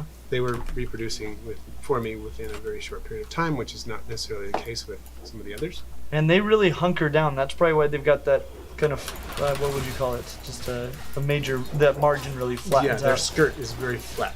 Yes. Right along the edges of the carapace, and it's got these. It's demarcated with. You can see it. The It's black? separated, and it's got those markings. Yeah, so that's part of what makes it look so much like a trilobite. Yes, I have a trilobite. I'm gonna do the direct comparison. Oh yeah, the spitting image. It really is. That is really exquisite. I really like these. And these get huge. How big are we talking? Much bigger than this. They could probably get at least 3 times the mass of these guys. That's incredible. Yep, this is definitely in my top 3. Oh yeah. They're sometimes called the dragon isopod, Beetlejuice isopod. A couple different names that are used for them, but a lot of times people just call them Porcelio expansus. I like it. I love it. They're another one that needs that strong gradient. You need a dry area and a moist area. Seems to be a common theme, and I have a feeling the ones, even the species that don't require that, probably that's not ever a problem for them. So if you just got in the habit of always providing that, and I think that's one of the things you often get in a reptile enclosure, is you've got dry areas, but then you've got areas near the water bowl, and under the water bowl it's going to stay moist, and so that's probably why lots of species can do well. Exactly, because it's kind of built into a reptile. That's true. Okay, this species here is one of the smallest species, not the smallest, but one of the smallest species in the hobby. Very secretive. They're a great cleanup tool because of those things. Are these the little white ones? Yeah, these are called the dwarf whites. I have these. There's a nasty little fungus net right there, a little pest in isopod enclosures. So these little isopods, you said you had these because they're great for bioactive enclosures, right? For most bioactive enclosures, as long as they have a moist area, they can hang out. They will reproduce like mad. They reproduce through parthenogenesis. Really, I didn't know that about them. And so one can found a colony, which is great. That's a great pro. Yeah. If you have as long as you want them in that. As long as you want them in there, but it's a great con. It's an awful con, in that if you get one into your colony, you've got a colony. You've got a colony of these, and they do tend to outcompete almost any other isopod. They will tend to overwhelm the juveniles in another colony. And it can be a long process. Sometimes it'll take years to happen because you start out with one that you don't notice, and it takes years, but it can eventually get to that point. So I have to be very careful. If I am working with this species and get some on my hands, in the substrate, working in the substrate, and then I move to another enclosure, I might drop one in there without even noticing. It might be too small for me to even see. What a strange con. And so I make sure that I always wash my hands after working in this colony and then moving to another. And that's how I keep them out. I learned that very early on in my isopod. That is a terrific tip, because that's just not the kind of thing you even think about ever. Right. I learned by sad experience. Who'd you lose? I had a colony of Spanish orange that disappeared, overwhelmed by these guys. Since I take that extremely seriously, I'm going to send it right now. I didn't touch, but I wouldn't mind anyway. Just in case. I've actually talked to a lot of people who had problems getting just lots and lots of colonies overwhelmed with those because they didn't realize how easy it is. It almost seems like if you're an isopod keeper, you might just not even want to deal with them. I wouldn't if they didn't sell so well. All right, I think this is a legend. Yes. Ernie has a whole song about this, doesn't he? He does indeed. And they deserve a song. So what are these? These are the rubber duckies. And they are the most sought after isopod perhaps ever because of their little faces. They look just like a rubber ducky. There's one right there. Wouldn't it be terrible if it looked nothing like a rubber ducky? Okay, I'm gonna roll this guy onto the table. one thing I learned as a kid is oftentimes if you roll an isopod, it'll disconglobate. Now, these guys you told me are very shy. They are shy And species. he's coming out of it, but he's coming out slow. They're very deliberate about that. They are great in that they're, huge. And that's why people love them. And part of that is in the name. I'm just seeing if I can find there's a bigger one. Yeah. Digging around for that Wonder one. how many things if you renamed them, they would be way more popular. I do think that's an aspect of the isopod hobby that has resulted in more expensive species in some cases. They're fairly easy to keep as long as you keep them moist enough and they don't get too cool. They are a tropical species and if they get too cool they will not fare well. Do they just not reproduce well, or do they start to die, the individuals? Both can happen. When I started out with them, I was keeping them a little too dry and a little too cool, and I had some die off. And then I changed that, moved them into a smaller container so that the ones I had left could encounter each other frequently enough. Now I have about 50 of them, so Okay. they have been reproducing. They produce small broods, like 6, which is fairly small brood Yeah. for isopods, but they do it about every month, which is also fairly frequently. So the main con is they're expensive. They've maintained a price. Well, because that low reproductive rate. Low reproductive rates. So even an individual rubber ducky can be $20-$30. Holy Which is moly. kind of crazy. That is a very expensive isopod. Yeah, and like I was saying, You can buy a lot of rubber duckies for $20 to $30. yeah, the full size actual rubber squeaky ones, right? Yeah. Yeah, they're still really popular in the hobby and still pretty expensive, and they do have their needs. And once you dial into them, they're not so bad. But before that, it can be tricky. There he is, big one. Oh, that's the daddy duck. We might get a prime example of conglobation. Yeah. And that's it. Yeah, if you want to talk extensively about conglobation, This is the this is the isopod for you. There are a lot of species that won't stay like that for more than a second or two. No. But these guys are different. These guys are the red tigers. They are Cubaris species red tiger. Nobody really knows if they're Cubaris. There's a bunch of species from the Southeast Asian part of the world that are just kept under that umbrella of that genus, but nobody really is sure about that yet. These are amazing. They've kind of got that same like spacing on their skirt like the expenses. Yes. Mm-hmm. Very much so. And they've got that red-orange kind of color, which is pretty fantastic.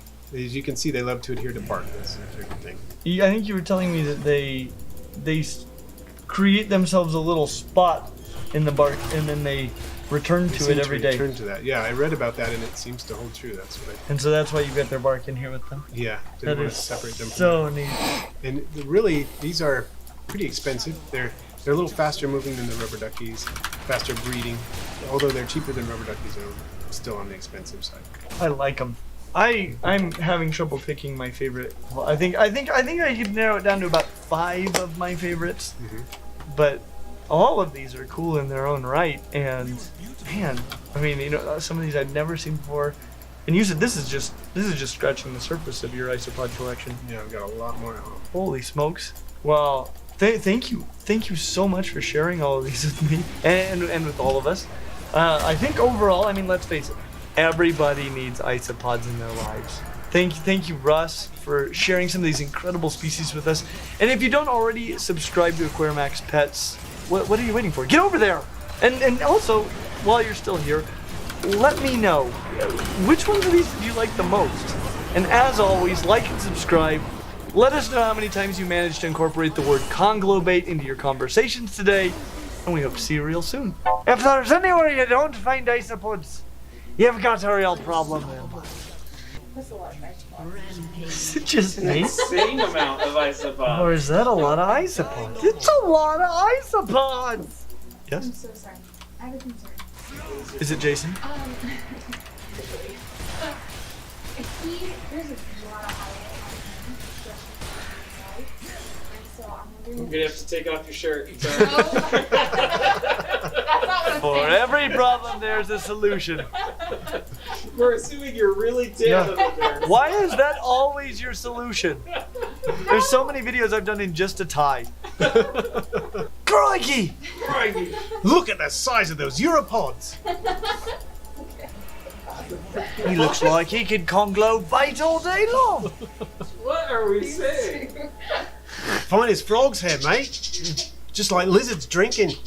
I think we should get a lyrebird. Is it a lyrebird that does the chainsaw noises? Yes. Yeah. That was like nature noises.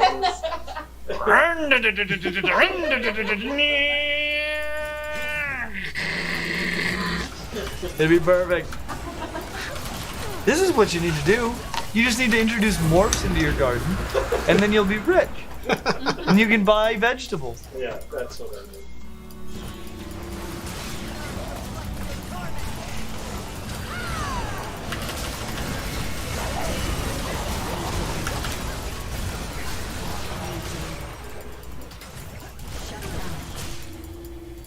So glad that you guys are here today. We have so much to show you guys. It's crazy. Tons of new stuff.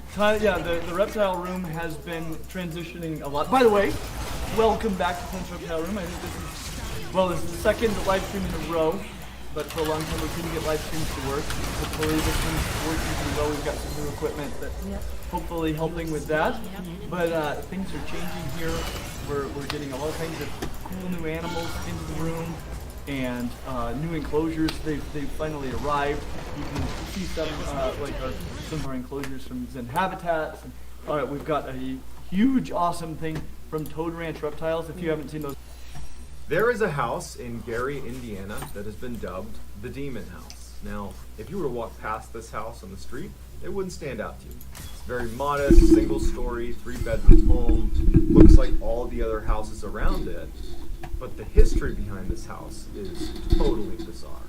Latoya Ammons, who is a mother of 3 that lived inside of this house with her 3 kids, she began to report to the police that demons were throwing her children against the wall. Now, when police got the report that children are being thrown against the wall, their first thought is, you're an unfit parent. And so they sent Child Protective Services and the police to go check out this residence and make sure that she really was a competent parent. They are shocked at what they find. And what they find is documented in a police report. And courtesy of the executive producer of 317 Films, Christopher Geizot, I have a copy of said police report. And when I read through this thing for the first time, I literally wrote him an email and said, this is fake. There's no way this is an actual police report. And he said, no, that's real. It's from the Lake County Sheriff's Department.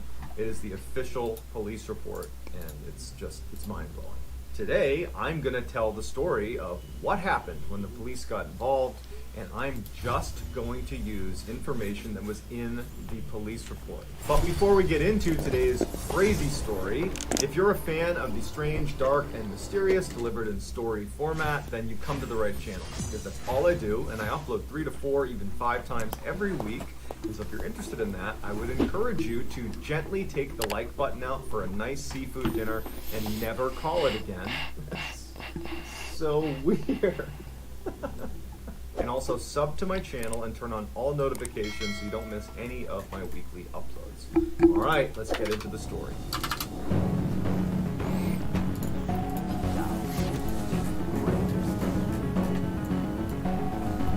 After numerous reports that Latoya Ammons was mistreating her children, based on reports that she gave, she was telling police that demons were throwing her kids around the house.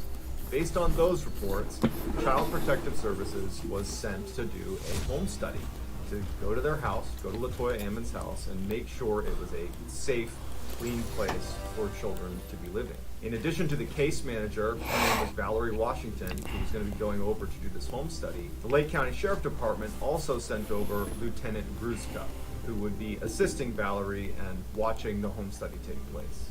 When Gruszka arrives at the house, he is met with Valerie Washington, also Latoya Ammons, the mother, and her 2 sons, Andrew, who's 9, and Amante, who's 7, as well as Latoya's mother, so the boy's grandmother. Her name was Rosa. Washington, the case manager, pulls Gruszka aside out of earshot of Latoya and her family, and she starts telling Gruszka about what happened at the hospital 8 days earlier, because she the case manager, had already begun investigating LaToya Ammons and that whole situation with her kids. 8 days earlier, Washington was at the hospital, sitting in a waiting room. Washington was with a psychologist, and they were speaking to Rosa, who was the grandmother of these children. In the room was also Andrew, the oldest son, and Amante, the youngest son. And as they're chatting, Amante, the youngest son, stands up and walks to the middle of the waiting room. And his eyes roll back into his skull, and he begins emitting this growling sound that sounded too deep for a boy of 7 years old. The grandmother reacted to it like she had seen it before. She got right up, she marched over to him, and she took him by the hands, and she yelled, "You are not you." She kept saying that, and the boy's eyes are still back in his head, and he's not responding to anything his grandmother's saying. As Rosa is repeating over and over again, "You are not you," Amante begins backpedaling towards a wall behind him. And Rosa holds his hand, holding his hand firmly. He gets to the wall, and instead of stopping, he puts his foot up against the wall. This is a 7-year-old boy, and begins walking up the wall by pressing against Rosa. She's holding on tight. He's pressing back at her and using that weight to walk backwards up the wall. The psychologist in Washington are just watching in disbelief. Rosa's holding on to him as he walks all the way up to where he's on his tippy toes on the wall. And then he flips forward in front of her and lands on his feet on the other side of Rosa. The psychologist and Washington literally run out of the room, and they go get a doctor, and they explain what happened. The doctor comes in, not having any clue what to make of this, and just says to the boy, "Can you do that again?" And Amante at this point, his eyes are back to normal, and he's sitting now next to Rosa, and he says, "What? I didn't do anything." And acted like he had not been walking up the walls. Now, it's not in the report how Lieutenant Gruszka responds to Washington's story about the hospital. However, the entire police report that I'm pulling all this information from is written by Lieutenant Gruszka at the end of the investigation.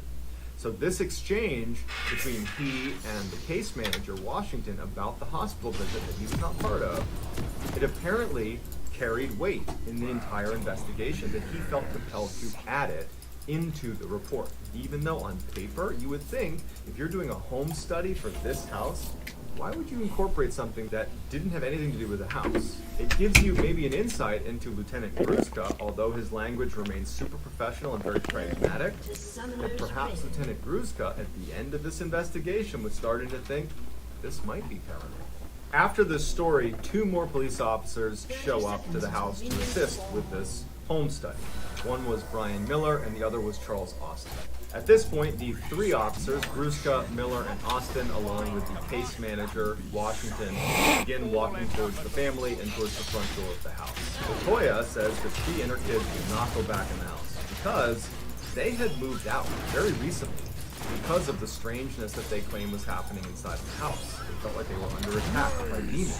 And so the police, they needed someone to bring them in, and so Rosa, the grandmother, LaToya's mother, she offered to go in with them. So the house is a single-story, 3-bedroom house. You walk in and you're inside of this screened-in porch. You go into the main level. There's a few bedrooms, and then there's a stairwell that leads down into the basement. And so they go in, and Lieutenant Gruszka is in charge of taking pictures and recording audio the whole time they're in the house. They were not aware that they had already moved out. So it's a bit of an awkward home study because they're not even living there anymore. But either way, they're going to do their job. They're walking around, taking pictures of each of the bedrooms. There's 3 bedrooms, kitchen, basic stuff upstairs. And then they go downstairs to the basement. Now, the basement was where LaToya and her family claimed the majority of the paranormal activity was taking place. The steps leading down to the basement were wood. They went down into the basement. The basement floor was concrete, and the walls were concrete blocks. As they go down, Lieutenant Gruszka would notice that there were candles that had been placed all over the basement floor that had burned down to their wick. There was also an altar and a nativity scene that had been placed near the underside of the stairs. And so when Gruszka goes over to take pictures of the altar and the nativity scene, he recognizes that under the stairs, near where those 2 things are placed, it's all dirt. The concrete that made up the floor of the basement had been broken away. And there was jagged pieces of concrete where there should have been a continuous flow of concrete underneath the steps. It had been snapped up and broken away and was gone. When Rosa was questioned about the strangeness of the basement with all the candles and the altar, she just said that there's a presence down here. And that's all she was able to articulate. The other officers and the case manager and Rosa, they go back upstairs, and Lieutenant Gruzka and Charles Austin, the other officer, they stay in the basement and take a few extra pictures, a couple more underneath the stairs, and lift up the candles before they ultimately go upstairs as well. When Gruzka comes upstairs, Rosa's waiting for him, and she's about to turn the light off leading down into the basement, and she asks him, "Did you get any pictures underneath the stairs?" And he said, yeah, I did. I stayed down there and took some more pictures. She looks at him and she says, "Sometimes at night when we're sleeping on the main floor, we'll hear commotion in the basement. It sounds like maybe someone bumping on the underside of the stairs. And then you hear footsteps walking up the wood steps. And whatever it is stops on the other side of the door, leading into the main floor, and it will stay there for hours. Too scared to open the door to look." Gruzka goes back to his office, and he immediately uploads the pictures that he took with a focus on the ones he took in the basement. And he finds that there is a couple pictures he took under the stairs, that in the right-hand corner of the picture, just behind one of the steps, it's partially obscured, is a white mist, a white cloud. He zooms in on it and brings in other officers, and they look at it, and if you zoom in close enough, it looks like a man's face. As they're zoomed in on this mist underneath the stairs, they can see, only because they've zoomed in, that there appears to be a faint green mist on the left side of the picture. Appears to be a woman's face. Gruzka and Austin, who were the only two in the basement at the time of these pictures taken, swear they did not see white or green mist under the stairs in the pictures. Gruzka, again, it doesn't say in the report how he's feeling, but you can imagine he's starting to feel a little bit uneasy about what he's witnessing. Gruzka just goes to his audio recording. And so he fast forwards to the section where he and Austin are alone in the basement taking these additional photos. And you can clearly hear on the recording Gruzka and Austin talking to each other as they're taking these pictures. At some point, as they're taking these pictures of the basement, a third voice, not Austin, not Gruzka, say directly into the audio recorder, "Hey." The audio recorder was one that Gruzka was used to using, and it had never malfunctioned before. And he and Austin were the only ones down there, and so they couldn't explain where the third voice was coming from, and neither could any of the other officers who listened to it. On April 30th, Gruzka set up a meeting with Latoya Ammon's priest, who she was very close with. They were regular churchgoers. This priest, his name was Father Maginot, he had been at the Ammon's residence 5 days before this home visit was done, when Latoya Ammons and her family was still living in that residence. And so Gruzka went to interview him to get a sense of what it was like when they were still living there. Father Maginot said he was there because Latoya had reached out and said, "I don't know what to do.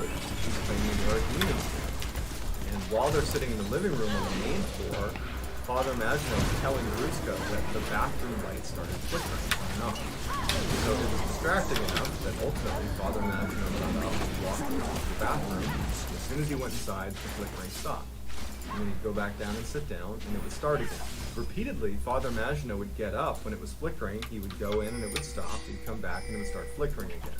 So while this is happening and Father Maginot is going back and forth to the bathroom trying to figure out why the light is flickering, Latoya points out that a liquid is forming on one of the window blinds in the room that they were all sitting in. There was this oily liquid substance that was kind of trickling down the window blinds.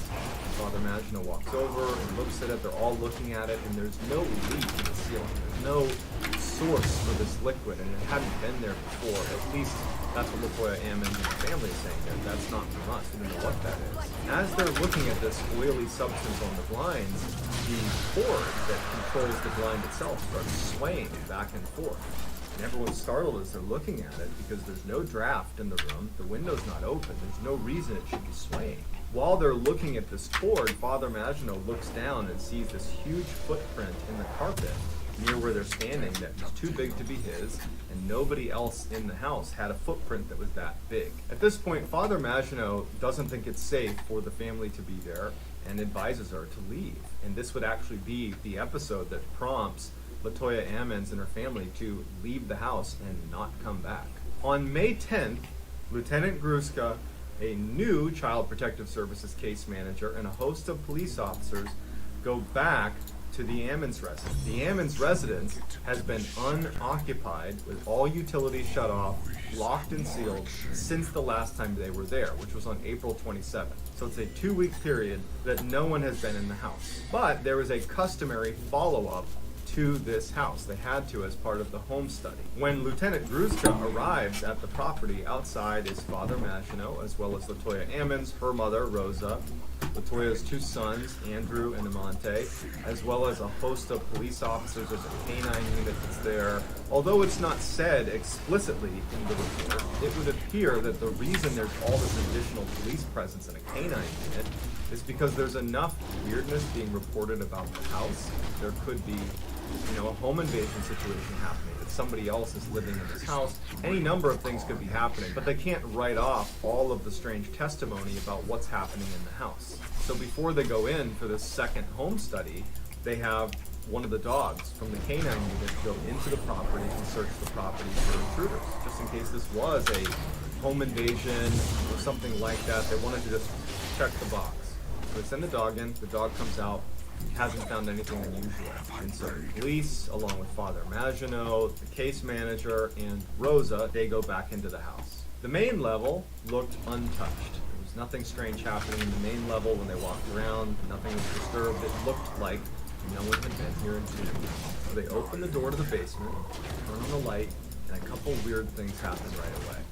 One, they notice that on the steps, on the wooden steps leading into the basement, there is an oily substance with no clear origin that goes all the way down the steps, snakes around the side, and disappears underneath the stairs. As they begin walking down the stairs, the case manager from Child Protective Services happens to touch a cabinet that had been built into the walls along the stairwell leading down to the basement, and immediately she pulls her hand back. She grabs her pinky and she reacts like something had hurt her. And they ask, "Hey, what's going on?" She's like, "I don't know, I just touched the cabinet and my hand now hurts. My pinky hurts, it's tingling." And it apparently had turned white. We don't have any images to show that, but her pinky basically had been wounded just from touching this cabinet. So the officers go down into the basement, they follow this oily trail that goes back under the stairs, and they're thinking to themselves, all the utilities have been turned off. There's no reason there to be any water down here. Not to mention there's no origin to this oily substance. And no one's been in the house for the past 2 weeks. So we can't even account for this by saying that one of the family members might have spilled something. And so even though it's not written in the report that they were scared or that they were considering this could be beyond rational explanation, it's clear from what happens next that everybody there was ready to explore the idea that something was happening underneath the steps. Because now the family's claimed there's been something crawling out of there and walking up the stairs at night. You have this strange oily substance coming from the inside of the stairs with the white and the green apparition inside of the pictures. Father Maginot suggested that if there was some sort of demonic possession happening in the house, that there's a good chance they would find things underneath the steps that were tied to the family. And so they decide they're going to dig up the dirt underneath the steps. And so Gruska begins digging into this dirt patch under the steps. And he makes it about 2 feet down. He finds a press-on pink fingernail. He also finds women's underwear. He keeps digging. He finds a political t-shirt. He also finds the lid to one of the cooking pots upstairs. And he digs and he finds some trash and miscellaneous papers, and he dawns on the group that someone or something is leaving the basement, going into the main section of the house, taking things from the family, back downstairs, going underneath the steps, and burying them, and probably has been for some time. And so at some point they stopped being able to dig any farther. The soil was too hard, so they put the soil back and decide to leave the house. As they're leaving the house, Rosa is the last one to leave, and she actually says, "Hey, come over here." And she's standing in that screened-in porch, and she's looking up at the window blinds. On the window blinds in the house is that same, or it appeared to be the same, oily substance trickling down the blinds that matched the description of what Father Maginot had said he had seen when he was visiting the family before and saw a liquid coming down the blinds. And so the officers reacted to this by saying, Rosa, did you do this? Are you responsible for putting this liquid in the blind? She said no. There was no clear source of this liquid. No leak, nothing. So Lieutenant Rusto wipes the liquid off of the blinds and tells everyone to leave the house. For 25 minutes they waited. And then they went back inside to see if there was going to be liquid there. There was. Father Maginot would say that after that first time he was there and he saw the liquid dripping down, he did some research. And it's very common over the history of time that if there's any sort of demonic possession in a house, that liquids will ooze from different areas in the house. And it's this oily substance that matches the description of what they just saw. At this point, Lieutenant Gruska and the police tell everyone to vacate the premise, they lock it up, and they leave. That is the end of the police report. Although not included in this police report, where I pulled all of this story from, Charles Austin, who is the other officer who was in the basement with Lieutenant Gruska when they were taking pictures underneath the steps and they heard that voice on the recorder. Well, Charles Austin actually worked for another police department, the Hammond Police Department, and he took some pictures of the outside of this house during the time that no one was staying at the house. And one of the official police pictures shows a shadowy figure standing in the screened-in porch of this house, right near where that liquid was dripping down the blinds. In 2014, Zach Bagans, who's a popular paranormal investigator, he hosts the show Ghost Adventures, he purchased the Demon House and filmed a documentary that he called The Demon House, and you can check that out for yourself, and he demolished the house in 2016. So I'd love to get your opinion on this story, because I told it based on information that was available in official police documentation.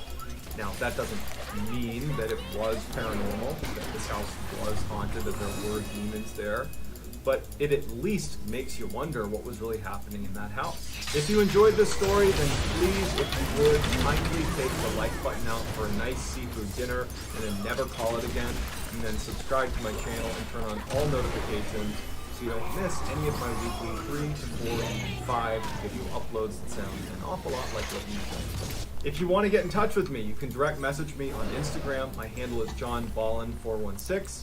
I'm also very active on TikTok, where my handle is Mr. Ballin. So whether I see you on TikTok, Instagram, or YouTube, or some combination of those, I'm just very thankful for your support.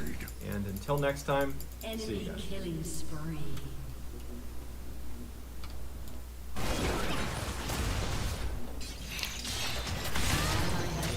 Tell him that we're giving him a tour of the building, and we'll just see what he says. We'll see if he reacts to anything here. Who knows? You know, maybe something strange will happen, and then we'll have another person validate it. Morgan thinks that's a good idea, and so Dave reaches out to his best friend, Greg. Greg would say that he was a little bit surprised to be getting this offer to come take a tour of the theater, but he was interested, and since Dave was asking, he figured he would oblige him, and so Greg agrees to come to the theater and take a tour. So the next day, Dave and Morgan are at the theater, and Greg shows up, and so they start this tour. They go in the main auditorium, they're looking around, and then they make their way into the basement. Morgan turns on the light, and Morgan and Dave instantly see a little ways down the hall on the left, one of the doors has been opened. And so Dave and Morgan push Greg out of the way. They draw their pistols, and they're aimed at the open door. And so Greg just stays behind them as Morgan and Dave make their way down to this open door. And when they get right outside the door and they're about to push it open to go inside, the door slams shut right in front of Greg and Dave and Morgan. And they all are looking at each other like, what's going on? But before they can do anything, the door handle starts rattling really aggressively. After the rattling stops, Dave and Morgan look at each other and they nod their head like, we gotta go in there. Greg is scared about being out in the hall alone, and so he just follows them in. And so the three of them go into this room. Dave and Morgan are, pistols drawn. It's a small room. There's no one in there. Light switch on, no one in there. Greg suddenly gasps and he points to the corner and he says, someone's sitting in the corner. And Dave and Morgan immediately train their guns on what's in the corner, but no one's there. And Greg's like, I just saw someone sitting in the corner. It looked like he had a hood on, he had like a sweatshirt on, I don't know, but he was right there. And so Dave and Morgan, they're freaked out because they brought Greg here on some level to disprove the strangeness. And now the three of them have seen a door slam that shouldn't have been open in the first place. Greg's claiming to have seen a figure sitting in the corner. This scared the crap out of all three of them. They quickly left, locked, shut off the lights, went upstairs. Greg's like, I'm out of here. Greg leaves.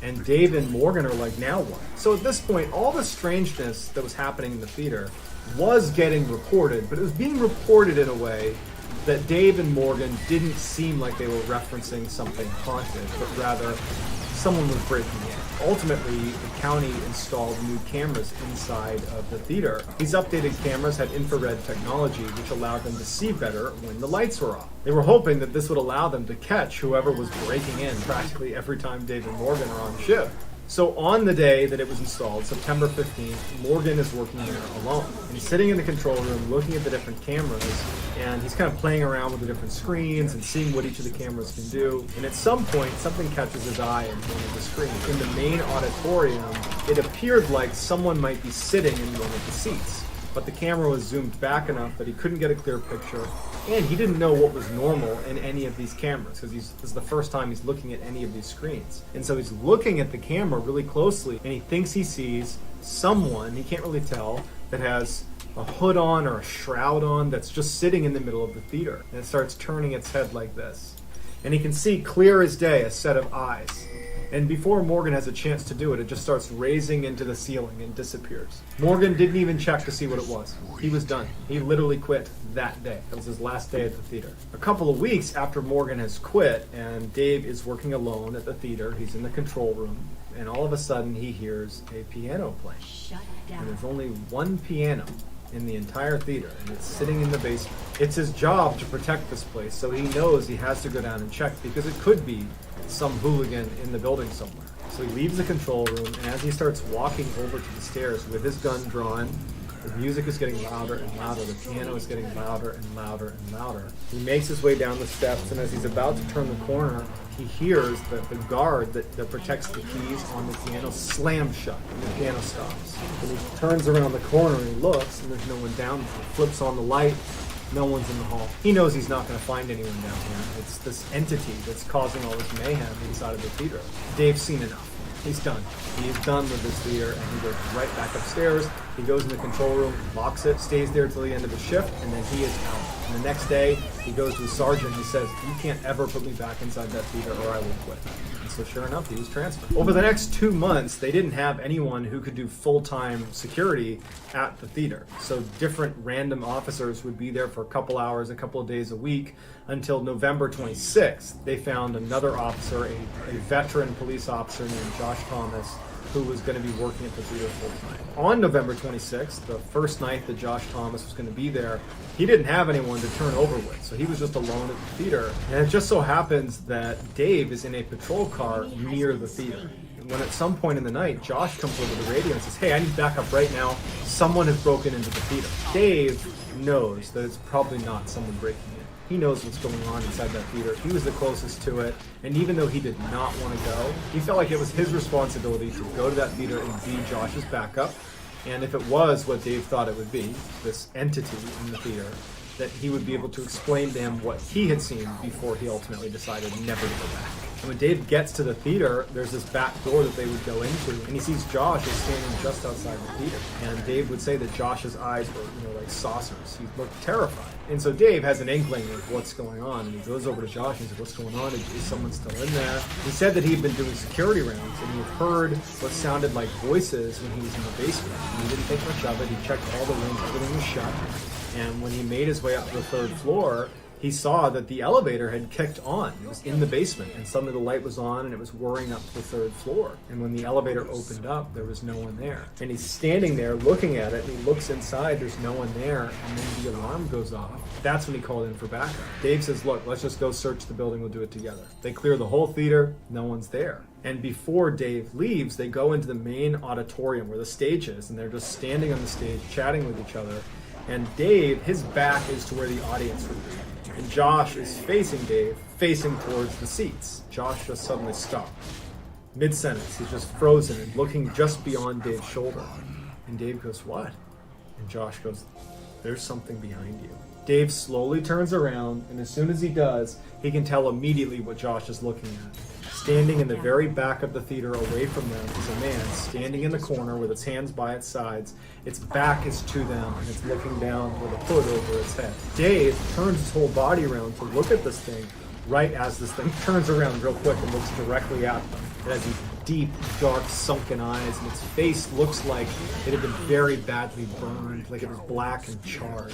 And it's looking at them before it just turns and runs out the back of the theater.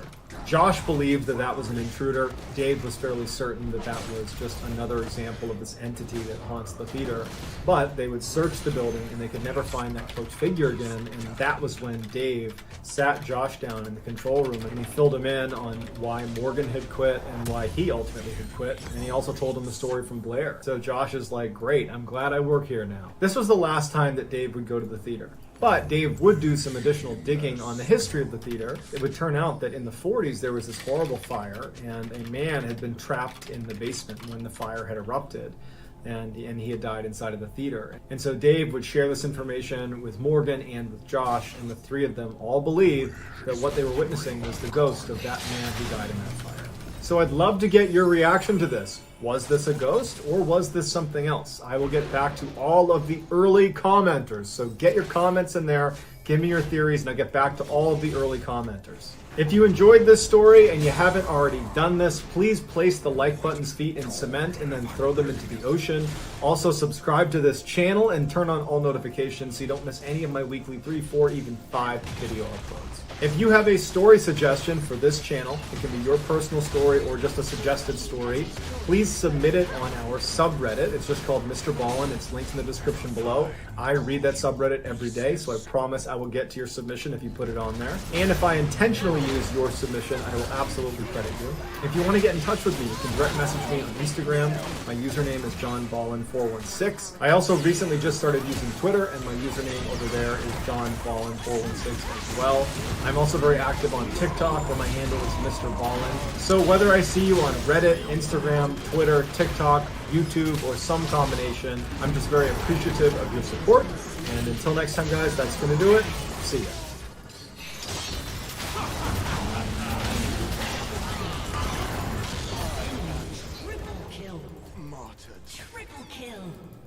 Turn on all the lights and they start searching the house. They're going to find this animal or thing in the house, and they search everywhere for hours and they can't find any. Finally, after it's getting late, Bob and Cindy are like, hey Bill, I don't know what's happening in your house, but why don't you just come stay with us? We got a guest room. Just crash with us tonight and you can come back in the morning and call animal control or whatever you want to do, but just you shouldn't be here tonight. There's too many weird things happening. Bill, in a way, was actually kind of happy because now he had someone that he trusted and loved, his own family, that had confirmed that they were seeing the same things he was. That even though that is terrifying, that all of a sudden Bill is alone in this house with some creature, this small bipedal creature running around the house, at least he wasn't losing his mind. Or if he was, at least other people were too. So he was kind of relieved and he was like, you know what? I'm not going to go with you because I don't want to just give up my house. What will I do when I come back if it keeps happening? I don't want to just give this up. So Bob and Cindy leave, and now Bill is determined to now, for the first time, start looking up paranormal explanations for what has happened. So quickly, Bill realizes that you can't just search the paranormal. There's too many things online. It's so hard to tell what is considered credible or isn't putting things in the internet.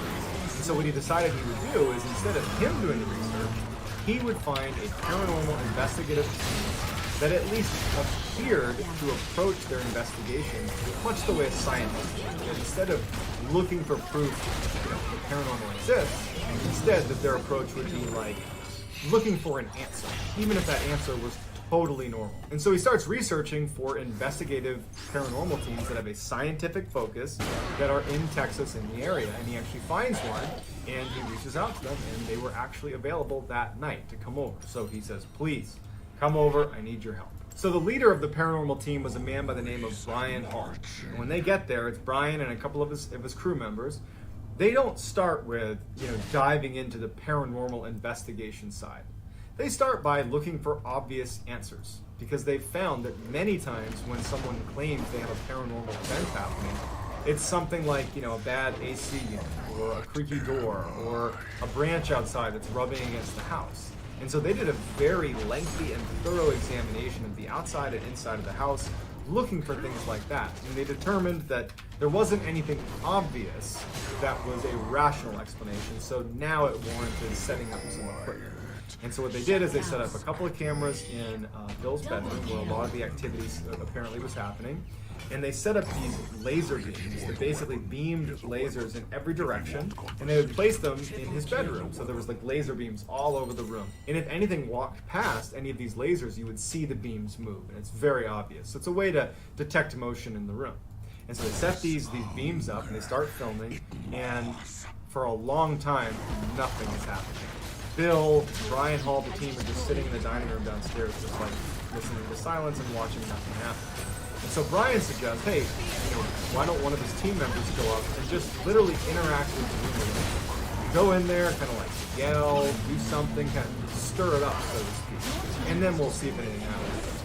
And so one of the team members goes up to the room and walks in and is like, hey, is anybody in here? And nothing's happening. You can see on the footage that he jumps onto the bed and he's sitting on the bed.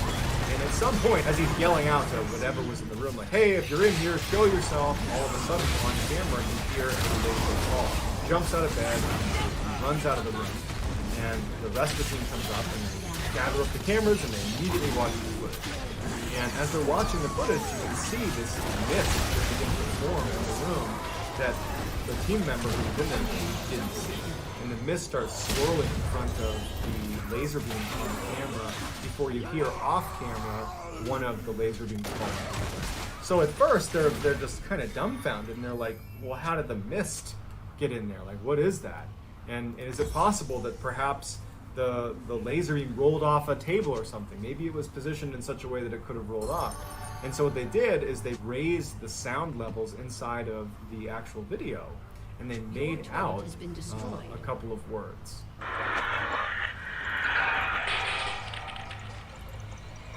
And so at this point, Brian Hall and his team feel like they have quite a bit of data that actually does lend credibility to the idea that there is something paranormal happening in Bill's house. So as they're packing up to leave, they say to Bill, like, you gotta go. You can't be here. Like, I'm surprised you're still here now. And Bill just was this super prideful guy, and he just was like, no, I'm gonna stay. Like, I've made the decision, I'm not gonna run. I'm gonna stay here in this house. And they're like, that's a bad idea. And honestly, they were right, because some pretty horrible stuff happens after they leave. So that night, he knows he's not gonna sleep. So he has all his lights on in his bedroom, he's sitting with his knees tucked up to his chin. He has upbeat music, like classical music, but very upbeat music playing on the radio right next to his bedside. And he's just trying to like kind of create good vibes in his room. And so as he's sitting there, he hears what sounds like a Mack truck smashing into the side of his house. Like it was so loud and deafening that he instantly sprints out of his door, runs downstairs, runs outside to like inspect the damage to his property. Nothing's outside. There's nothing. There's no Mack truck. There's no damage to his house. There's nothing. He walks all around his property. He's like, did something fall on the street? Am I losing my mind? What's going on?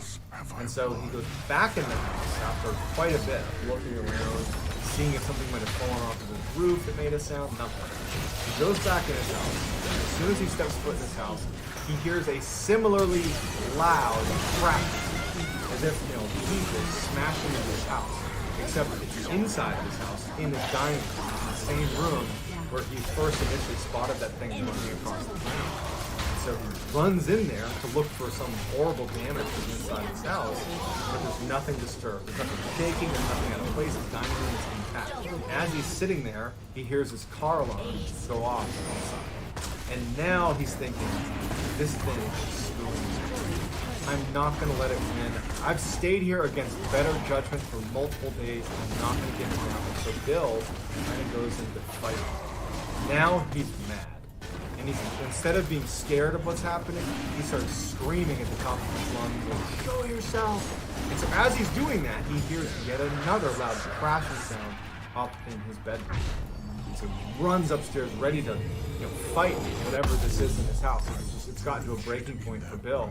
He charges in his room, there's nothing in there. But unlike the dining room, and unlike when he was outside, the crashing sound continues while he's in the bedroom. So he's standing in his bedroom, holding his ears from the deafening crashing sound over and over and over again, but there's nothing moving. There is no way for the sound to be emanating from that room, but it is. And after what feels like an eternity of this horrible smashing sound, it just completely stops. And it's dead silence. And Bill like lifts his hands off his ears and is looking around, and he's expecting it to start again, but it doesn't. It's just dead silence in his entire house. After quite a while, and he still doesn't hear anything, he gets back in his bed. All the lights are on. There's radios on, and he tucks his legs up to his chin. He's just like holding himself basically in the fetal position. And he is, at this point, he's now just he had his big fight moment, but I think he's now thinking that this thing is just challenging him. And you can't touch it. I can do whatever I want. And he's realizing that maybe he could have made it worse. And he's sitting there knowing he's not going to sleep. It's still the middle of the night. And he starts hearing a noise that sounds like maybe shuffling of feet, something's moving around underneath his bed. And as he's sitting on his bed, at the head of his bed near his pillow, with his feet tucked in, he looks at the foot of his bed, and this huge, wide, 6-foot-tall black figure emerges in pure bright in the room. Black figure emerges at the foot of his bed. It's got this huge tooth coming out of its mouth, and it gets into this jerky position and starts moving towards Bill. And it gets right in front of him and it puts its face right against Bill and grunts. Bill continued to see this horrible black figure in his house, and it continued to kind of challenge Bill, and Bill stopped challenging it back. And so Bill started waking up with these scratches on his chest. He was hospitalized a couple of times, prompting the hospital to do welfare checks on Bill because he was showing up with these like mini heart attacks because of the stress that he claimed was from having this stuff happening to him. And his family's so concerned. And it wasn't until Bill started really doing some aggressive research on demons that he read about exorcisms. And he remembered that when he showed up for that house call, a lot of the language that he was hearing coming from that woman who was screaming, leave these people, leave this house, it sounded like an exorcism. And he was thinking that, do you think it's possible that the exorcist knew that she needed another host for these demons? And so she planned it so that she would have this water purification person show up right at 5 p.m. so that she could be at the part of her exorcism where she could cast the demons onto him. After 2 exorcisms of his own to his house, it still hasn't stopped. He's still, to this day, is dealing with the paranormal activity in his house. And when asked why he hasn't sold his house, is he thinks that he couldn't live with himself if he ever put another person through what he has dealt with at his house. I don't know about you, but I would not have lived in that house for an additional 18 years. That just sounds like the worst. But, I'm not Bill, and so he's made up his mind that that's what he needs to do. But for me, anyways, I would have left that house. I would have abandoned that house more than likely. But I'd love to hear what you would do in that situation.